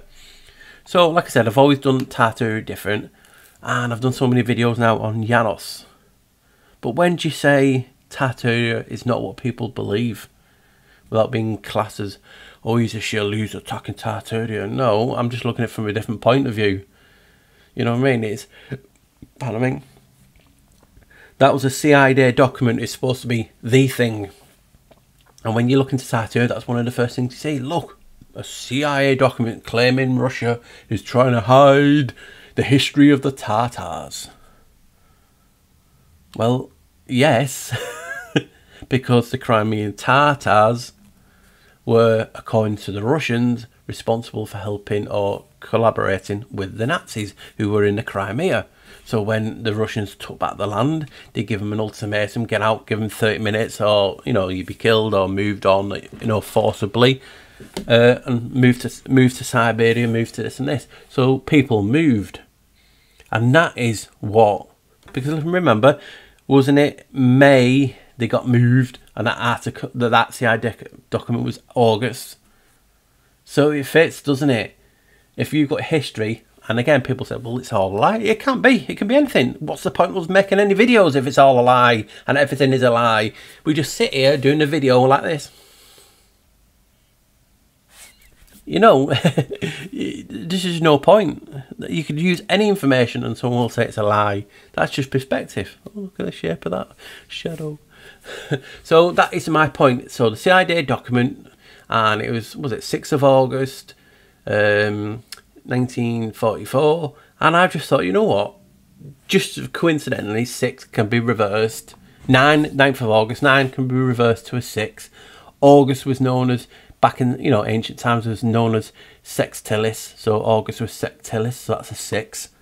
And then the 1944, if I remember from a digit out, I apologise, but you saw it in the video, adds to another 9, which is reversed again is 6. So it's got a hidden 666. And people will say, well, 666 is not what you see. This is my point. You're damned if you do and you're damned if you don't. It doesn't matter if we know 666 is carbon, the atomic level, whatever you want to call it. Some people believe it's a mark of the beast. It's all about the intent. So if you've got people out there believing it's this and believing it's that and believing it's this, it's still having power. It's what the cabal, the Elites, believe in. And we just exposing it for what it is. Because I believe some people believe 777 is the math. So you know what I mean? You can see the point, which is interesting. So that had a hidden 666 in, which I thought is wow. And they're talking about the Crimea, and they're talking about the Tartars being moved, not a hidden kingdom of the people building these miraculous buildings. It's not. Because if you look at, like I said, all these civilizations, it's been classed as Tartaria, and there's loads. I only included a few, and everyone's got a different opinion on who it is. And then you'll get people who actually get angry. No, my ancestors were the Tartars. No, my ancestors were the Tartars. No, my ancestors. So you can see my point. You have a lot of people who believe it's this, this and this. So just treat it as information. I'm impartial. I've got nothing in this. But I have to show what I find. You know what I mean? If I see this and not leave it out, and then someone says, Paul, there was a hidden 66 in there, I'm like, oh, well, I did know it. And then people, yeah, all right. So I just show what I find. You can take it on board or not, dismiss it, laugh it off, call it whatever you want, but it's just information. So that's what it is. The Russians were hiding them being the genocide of them moving out, not a hidden kingdom. Now, this is not me dismissing these buildings, because we can see these buildings. They're absolutely beautiful architecture. And then you look at it and say, well, who built it? And that's the point.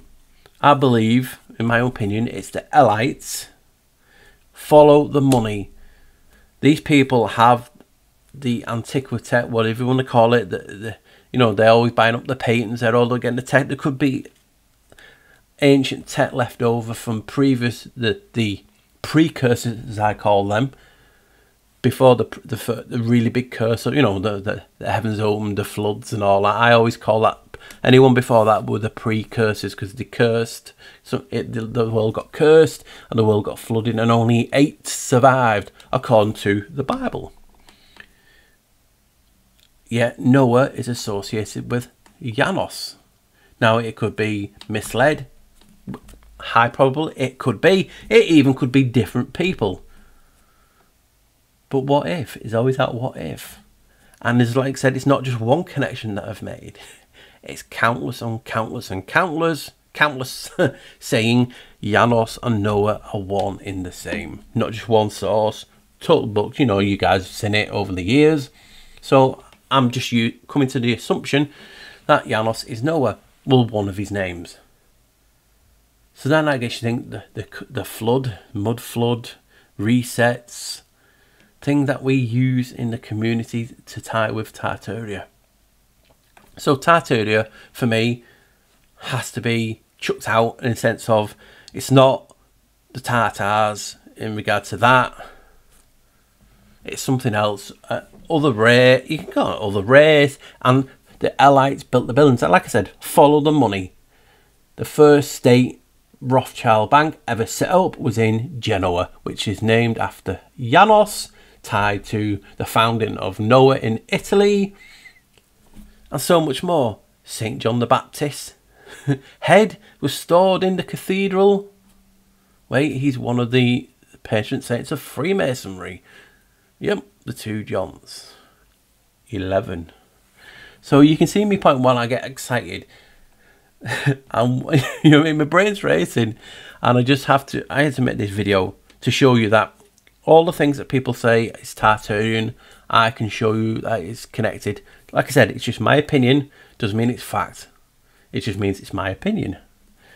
So when you say, yep, Tartaria, the Great Flood was one of the biggest resets, isn't it funny that the god of the water, Ea, whatever you want to call him, Neptune, Ia, Janus, Noah, there's maritime law. They brought that through with the papal bulls. And who was the first pope?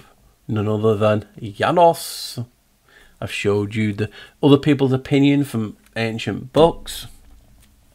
What do? Do you ignore the information, or do you carry on and take it on board? You have to take it on board, don't you? So it just gets you exciting looking at something different. And we know there's people out there, anything, it could be a turd on the floor. Oh, that's a Tartarian, that's a Tartarian turd. They get everything labelled with it, and that's what happens in any community. Things get diluted and it takes away from what it is. Very advanced way of building. Now, isn't it funny that they have their own people, the Masons? Who were behind the Masons were the Janus, which is shown as St. John. You've also got now Enki and Enlil. Is it the brothers? Is it the brothers together with the Freemasons? The Masons. And then when, you know, started doing the little conflict, they became the Masons. Or the other way around. They were the Masons, the conflict, split up, became the Freemasons, free from the Masons.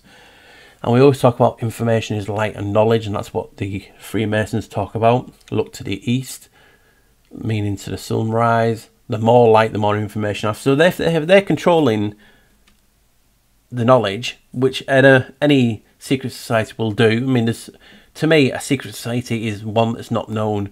They've put out the people's made the connections. It's these, and these. For instance, like me with the Pythagorean Brotherhood, they made a lot of secret societies from that, and rituals are used from there. But a secret society is secret, so we don't know. So there's something out there that's even controlling. And that's what we look at. People talk about the 12, 13, you know, bloodlines. It's funny that there's 12 apostles and there's 12 stars or 13 stars on the EU flag. I think it's 12. And then I go and find Janus and found everything connected from there. That's the skeleton key. That's just what opened the door. For instance, when you're looking at certain information, if you don't get the search right, it won't show you it sometimes. So then when I'm looking for Janus, and then it throws this spanner into the works, I'm like, wow, did not know that. And that's how we get to where we are. People have their own opinions and make the videos and content and posts. Everyone's right, everyone's wrong. It's just how they look at it. You know what I mean? And it's gone at a time where I could post a comment on something and people's heads get straight out there. Because you can imagine it, anything Janus on social media gets tagged and I get, you know, have a look at this, Paul. And then when I offer opinion, people, the egos get involved. And you can't have an honest discussion. You know what I mean? And that's just sad. It's gone to the days where you could just rattle any information off. You can do it to a few of us out there, and that's what gives me the hope that someday that few will become many. The good old days when you could have a good blast, a laugh, call each other, you know, names, and still be friends the day after. Do you know what I mean? That was the days I miss. So again, this video was just showing you different aspects of Tartaria and how it aligns with Janus. So that is why I came to the title of Remnants of Janus. That's what people are thinking, from my point of view, is, for instance, the time period of when was Tartaria is the same period. It's called the Great Vowel Shift. I've renamed the Babel effect because Babel, the Tower of Babel, built by Cush and Nimrod, associated with Janus. And that's found in other information.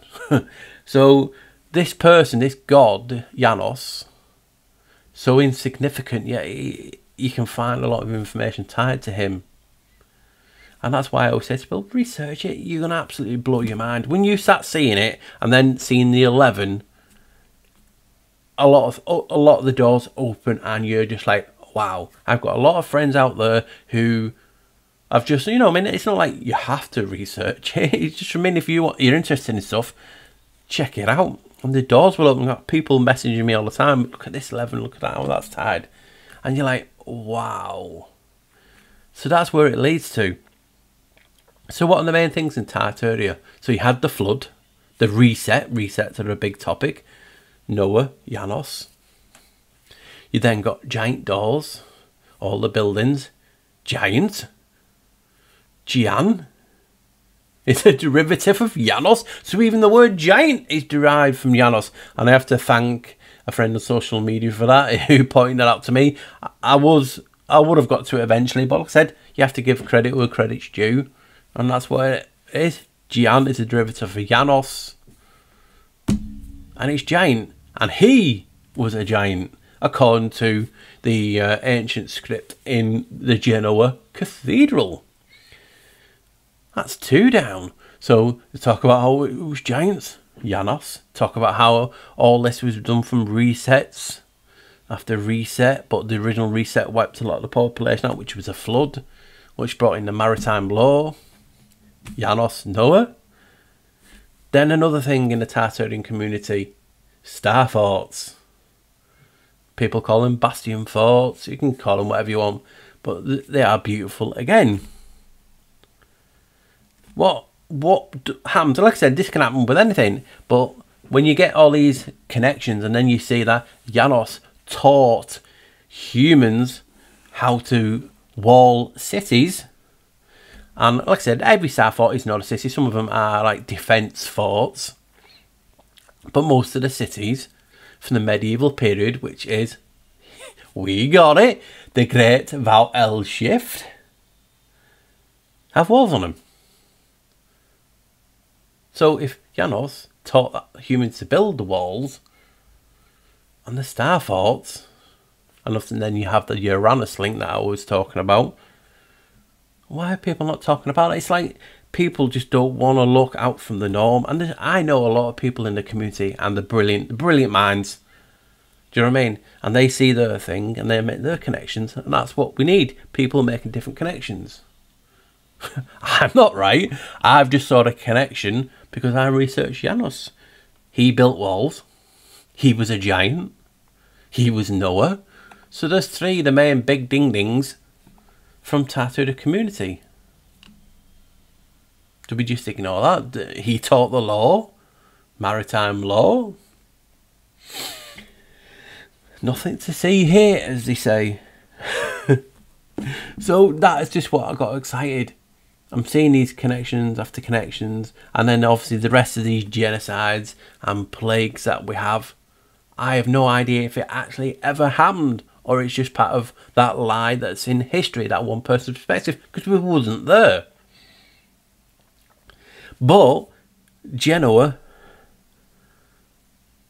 first bank capitalism, which is the model. It's called Luciferian Project. You know, money, I want this, I want that. Capitalism, the Western world. Fighting the East because they, you know, they have a set of their own type of capitalism. And they came and had colonies everywhere. So Genoa had colonies everywhere. They were power. Even had the English flag. The English flag had their flag. St. George, again, was their first patron saint. It's a flag they use, the same flag as the Templars, who were down as the first banking. Well, it was a note, when it take the note from one end, and the Templars would give you money at the other end. But the first bank that we think of as a bank was in Genoa and called St. George. Same flag, design on the front of the building that's tied to St. George. Why is Janus tied to St. George? Now we have another grasp on what it could be. So they left there, I believe, from my research, and then went to Geneva, set up a banking system there. Then the banking system went to England, the city of London. It's surrounded with dragons with the English or Genoa flag on them. I mean, just look at Geneva, the Swiss flag. It's white, it's red background with a white. It's like they're hidden. It's like they got run out, changed the flag, so it would be, you know, similar, but, you know, reversed. And then they went and set the banking system up in London.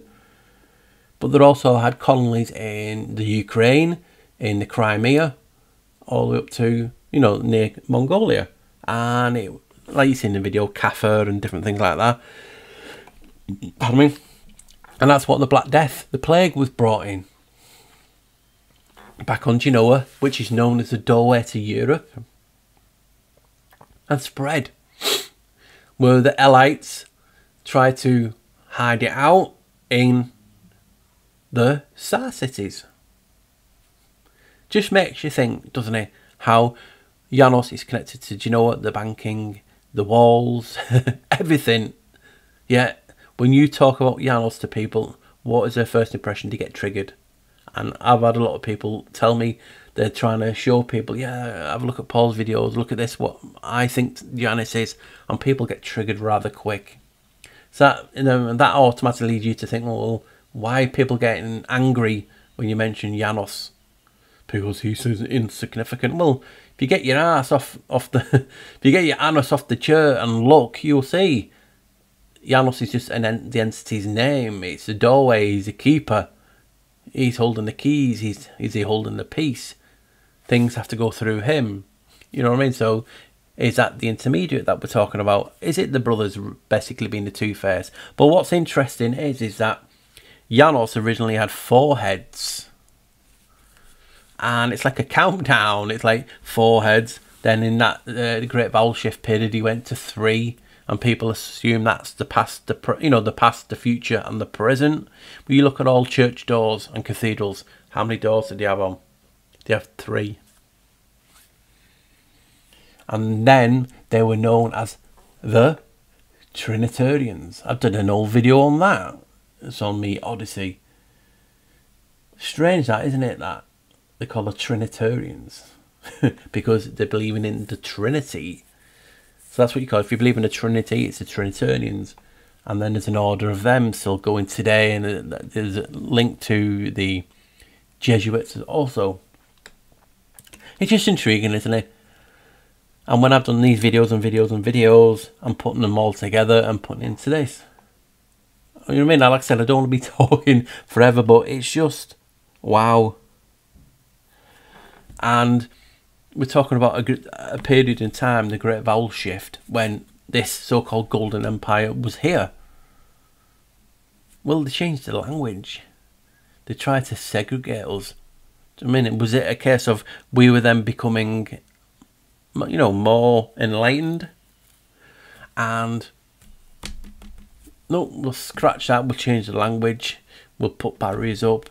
And then they brought in all their indoctrination, all their science that's still used today. Obviously, the heliocentrism model. And then it talks about the magnetism, the 11-year cycle of the sun. 11. That's just a coincidence. All these 11s are just coincidence, and I'm reading it wrong, and I'm doing gematria wrong, because people, again, get triggered. I interpret the information I see a certain way. Now, if I put into gematria Janus, and it comes back 6 and 5, and that adds to 11, is that not showing you that Janus, the doorway, is 11? And people are seeing all these connections. And then I've talked about in this video as well about blood. Let me get this. I was going to put it in the video, but I will be just funny. I just forgot.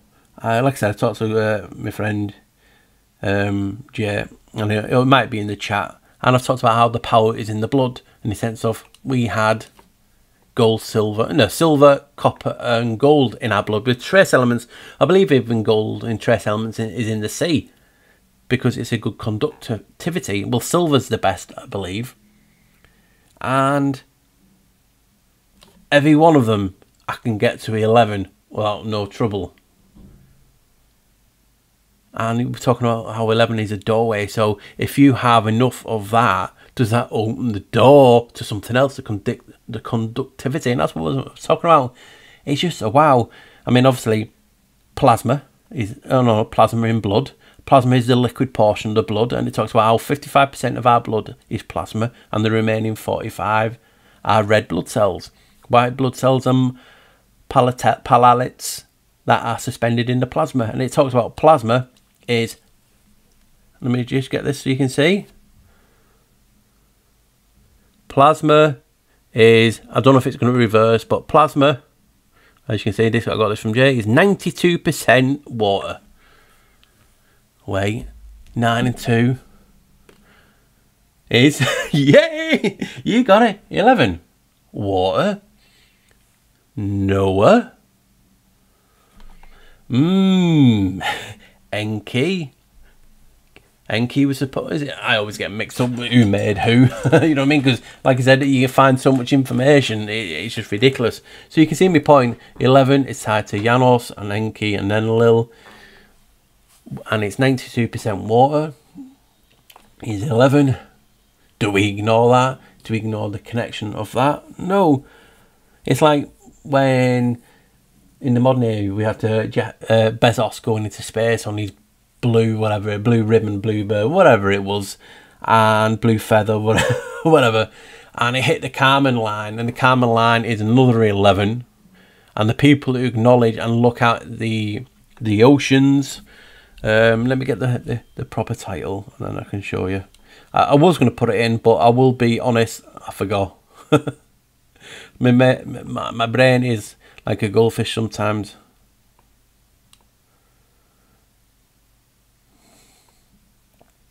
So what I'm going to put up is the people who are in charge of the National Oceanic and Atmospheric Administration. Look at the name, NOAA, NOAA. There's nothing in that. So the people in charge of the oceans, charge of the atmosphere, is called NOAA. And it took Jeff Bezos' people 11 minutes to do the ark. It's all Janus, it's all Noah, and whatever you want to call it. It just blows me away. It's just so funny when you see it. Do you know what I mean? And we all have to look at things in general, like NASA. People always go, oh, well, NASA in Hebrew means to deceive. And then you'll have people that say, oh, no, that's incorrect. I found a meaning for it years ago, and people still don't use it because it's just me, little old me. NASA in Latin means a trap, a snare. Enough said. That's been going, I've showed people like, yeah, people don't want to know because I'm not a big channel, I'm not a big voice, I don't scream, I don't say this is fact, and if you don't believe this is fact, you're a shill, no. I promote people to think differently. I promote people to think differently from me. Just use any information that it can be a catalyst for you to progress your ideas. That's what we're here for, isn't it? Surely. It just blows me away that I can find all these links and people still today troll me, call me idiot. And like I said, but then people will just be restricted in thought, and they'll be still here in 20 years talking about the same old shit. So it's just funny, like I said, all that gold, silver and copper, people talk about obviously the RH negative having copper in the blood, and that just intrigued me for a minute, wondering, did we have a race of humans that were made had more gold, more silver, more copper in the blood? And when they talked about mining, was it essentially mining our blood and taking all them elements out of us, which is maybe a future, future video. So it just got me. So hopefully you've enjoyed it. I'm going to finish in a minute because, like I said, I've done half an hour, and I want to end with the bit. Like I said, you can see all the things: giant doors, Tartaria, the floods, resets. All can be, and they can all be associated with another god. Again, that's the prerogative, and that's what I people recommend. Use what you want, try and help your own theories. But we can't, as like I said, you've got to have your head in the sand if you've not seen the stuff in regard to the Ukraine in a minute. It's out in the media, and I don't really bother with it because when you're up there in the clubs on both sides, you're a part of the elites, whether they're trying to do this, trying to get that. You have all these people thinking, no, Russia's doing good, Russia's doing bad. And it's, I don't get involved because you don't get to that level to not be in the club. But that being said, when all these things are being thrown about, the Tamga, the Khazarian Tanga, it just shows you the Khazars were in that region up to the Crimea, where I showed you where the black plague come from. A lot of people believe they are the Tartarians. But what's funny is that when you look at it from that point of view, I thought, look at it, it's the Ukrainian crest, and it's a Tamga. It's a trident, and then you look into it, why have the Ukrainians got a trident on? And then they'll say it's from an ancient king, way back in time. But I was blown away. I will be honest, I was blown away when I found that supposed war emblem of Enlil is a trident. Like I said, Enki was supposed to be the god of the water. Did they get it wrong? Could well be. What if they didn't? Again, it's someone's perspective. So we have like Enlil being on the crest. It's also another Tamga, which is a seal, and it was another seal for God, which was the IYI. I've showed you in many videos, and you'll see it with people holding two serpents. Jesus on the cross is on the holy door, St. Peter, Pater, Janus, and that's the Ukrainian flag. And I'm thinking, that is blown away, because I've known for many years. Now, I can't say this is fact, but a lot of archaeologists and in the science, so, take it a pinch of salt, are claiming Errata was one of the earliest civilizations out there.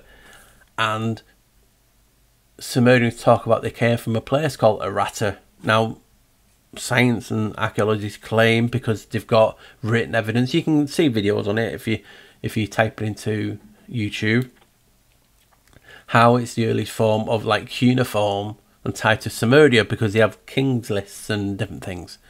So if the ancient Sumerians came from a place called Errata, that's in Ukraine, and the anagram that I did of Errata spelled Tartar, are we talking about the Sumerians being the Tartarians? You can call them further on the Babylonians, whatever you want. They had a lot of the ancient tech, you know what I mean? And it's just, like I said, it's just theories. But if you find something that says this, why not tell you? I'm not saying it's facts, I'm just, you know what I mean? It's just an intriguing thing that the Sumerians supposedly came from a place called Errata. Errata is an anagram for Tartar, and all that region is known as Tartar. Would the Tartarians thus be aspects Janus or Enki and Enlil, or the Janus aspect. You know what I mean? So I'm up for debate. That the Enlil and Enki thing is put, not a spanner, it just made me think, you know what? Put my hand up. Could Janus be that? Could he be the intermediate? Because he is what connects heaven to earth. So if heaven is Enlil and Enki is the earth and the sea, is Janus what connects the both? Who knows? And then thus is a huge god in himself. Who knows, guys? But you can't ignore that fact. And like I said in the video, people are talking about all these Tartarian buildings and beautiful architecture. They can't do it today. Why can't they do it today? Is it because of the cost? Because obviously, did they have a lot of slavery or... But slaves, you know what I mean? It just gets you thinking, you know what I mean? Did slaves build it like they said? They built the pyramids. People then say the pyramids are fake. The pyramids are from... You know, so you cannot win in this community when you're putting a different idea out there. And this is a different idea. But people, you can see it. You can see these buildings, standalone buildings. You can see the mud flood come in. Mud flood, I did a video on that. That's still on my old channel. Even the etymology of mud flood means to cleanse, to kill. And you've got all this. So these are just things that we all have to think. Is Paul onto something? Is it, in the sense of Tartaria, is not what we're led to believe, and it's something completely different? Because, like we said, they're not building the buildings today. Is it just down to cost? Is it down to they didn't have the tech, the manpower? Is it the case of they didn't have the ancient builders or the people who was behind this? They didn't have the giants? Who knows? Like I said, this community can be crap. It can be brilliant. You know what I mean? And then in between, and we just have to just, you know, enjoy it as much as we can. We're never going to get rid of people who troll, because it could be controlled opposition. But no channel out there should say to you, do not follow that channel because they have that opinion. They are a troll. No. To me, that's just my opinion. If people start saying, listen, I know there's channels out there and they're really bad people, and they're all in it to make money. But I am not. I'm just one of the guys like you, and you should never say no, don't do that, because you're controlling people yourself. You're putting your will onto them. You know, we see things differently, and that's the beauty of it, and it's also the downside of it. But you just have to let people learn by themselves sometimes, because if I'm not a person to come on, well, don't follow them, they're shills, this and this. It's just not worth it. The messenger always gets shot. So in this video, I just wanted to show that Tartaria could be the remnants of Janus. I believe I've done that, and I believe I've raised even more questions near the end, obviously with the Enki and the Enlil. And I just hope you guys enjoyed it, you know what I mean? And take from it what you will. If you take nothing from it, please just still give it a thumbs up. Let me know that you've enjoyed it. And if you did like it, please share it. Do you know what I mean? You know what I mean? Get about. And I think we're near to the end. I mean, what could I say? Janus, whoever the entity behind it, because it goes by many names. Tartarian Empire was a certain period in time. It matches the Great Vowel Shift. It matches the Holy Roman Empire, going from one-headed eagle to two-headed eagle, bringing out a device called A-E-I-O-U, which is the vowels, and technically calling it a device. Now, was it used, was it a frequency sound weapon to kill the population, to control the population, to change things? Who knows? But like I said, I've done many videos on this, and I didn't want to put all videos into it because it'd have been 10 hours long, and people, you know what, I've seen this. So like that's why I put little suggestions through the video. If you want to look more into this topic, here's my video, here's my thing, and I'll try and remember to put, once the video's up, and put it in the description. But yeah, I believe I'm onto something, but that, like I said, that could be my own opinion, which is objective, but is tainted by the fact that I've researched Janus a lot, and I'm never one to say no information. That's why it surprised me when I found the Sumerian link, because Janus is in Sumeria. He's known as Ea, and it goes all the way through. Why would you ignore that fact? use it to help your information get even better. Sumerians who were from Arata. Arata is an anagram of Tartar, and is that where we got the original name from, the Tatars? Because it was in that region. And then you have the Hungarian Tatars, you have the Mongolian Tatars, you know what I mean? So you can see, and then I didn't even mention you had Great Tartary, which was the Chinese. Do you know what I mean? So I just wanted to stick to a specific thing. And when I went at the end, when I'm talking about, is it the sake of Janus in the middle, Enki and Enlil, they're fighting. Are they also fighting Janus, the messenger? Doesn't mean this, you know. Them all three could be at war. The Trinitarians. Is it a sense of Saint George is Janus and he's fighting them, and then you have Elites, the Cabal, for each one of them. Because Enki and Enlil, known as like wisdom, the Lucifer, the light bringer, the Prometheus. You know what I mean? So, is it a case of warring parties are in control? Is it the sake of that 1,000 years you have reign of the earth because we're trapped here or whatever? Next 1,000 years is yours. Next 1,000 years is yours. And it's a case of some party didn't want to give it up. Are they always fighting? It's funny that they're both called the serpent and the dragon. And then everything's connected. So it's just a video to, you know, get your mind thinking. I believe I found something. I believe what people are talking about as a Tartaria in the sense of what it actually is. Could these people be behind it? Who knows? Hopefully I've not confused you. My mind's like, Paul, you know what I mean? So it is what it is. I've enjoyed making it. I know it's been a long time since my last video. I appreciate the support. I really appreciate you people helping me to become what I am, the channel that it is.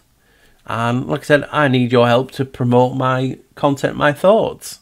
You know what I mean? Some people will like it, some people will love it, some people will hate it, some people won't neither there, but respect the information that I've found and still recommend it. You know what I mean? So the Remnants of Janus is Tartaria. And this video hopefully showed you that, or give you something to think about. Right guys, we're up to 44 minutes and I'm hungry.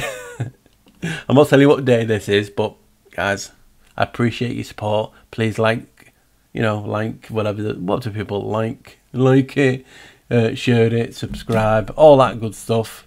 Because what I've noticed, people are getting I'm getting heavily by YouTube now. They're unsubscribing people, and people, you know, we follow a lot of channels, people, and it's easy to forget that I put content out if you don't get a notification. So guys, remember, stay safe, always wear a smile, do one good deed a day. We need the balance brought back. Do one good deed. People also say to me, Paul, can I give you some money? And I don't really like accepting it, you know what I mean? I don't, but I appreciate anyone who, you know, does. But instead, do one good deed a day and have me in your head. Nothing like that, but you know what I mean? If you want to help, do me one good deed a day. And if you help someone do a good deed, please tell them to go and do a good deed. And let's get, you know, more good deeds done for people, because there's people out there, you know what I mean, the world is a dark place, you know, and we need more people doing more good things to bring the balance. The balance has gone out. So please, you know, help someone and do a good deed. Stay safe out there yourself. And thank you. And I'll see you in the chat, hopefully. I've not lost anyone my weird theory of what Tartaria is. But, you know, if people decide to go, take care. Remember, always wear a smile. Bye, guys.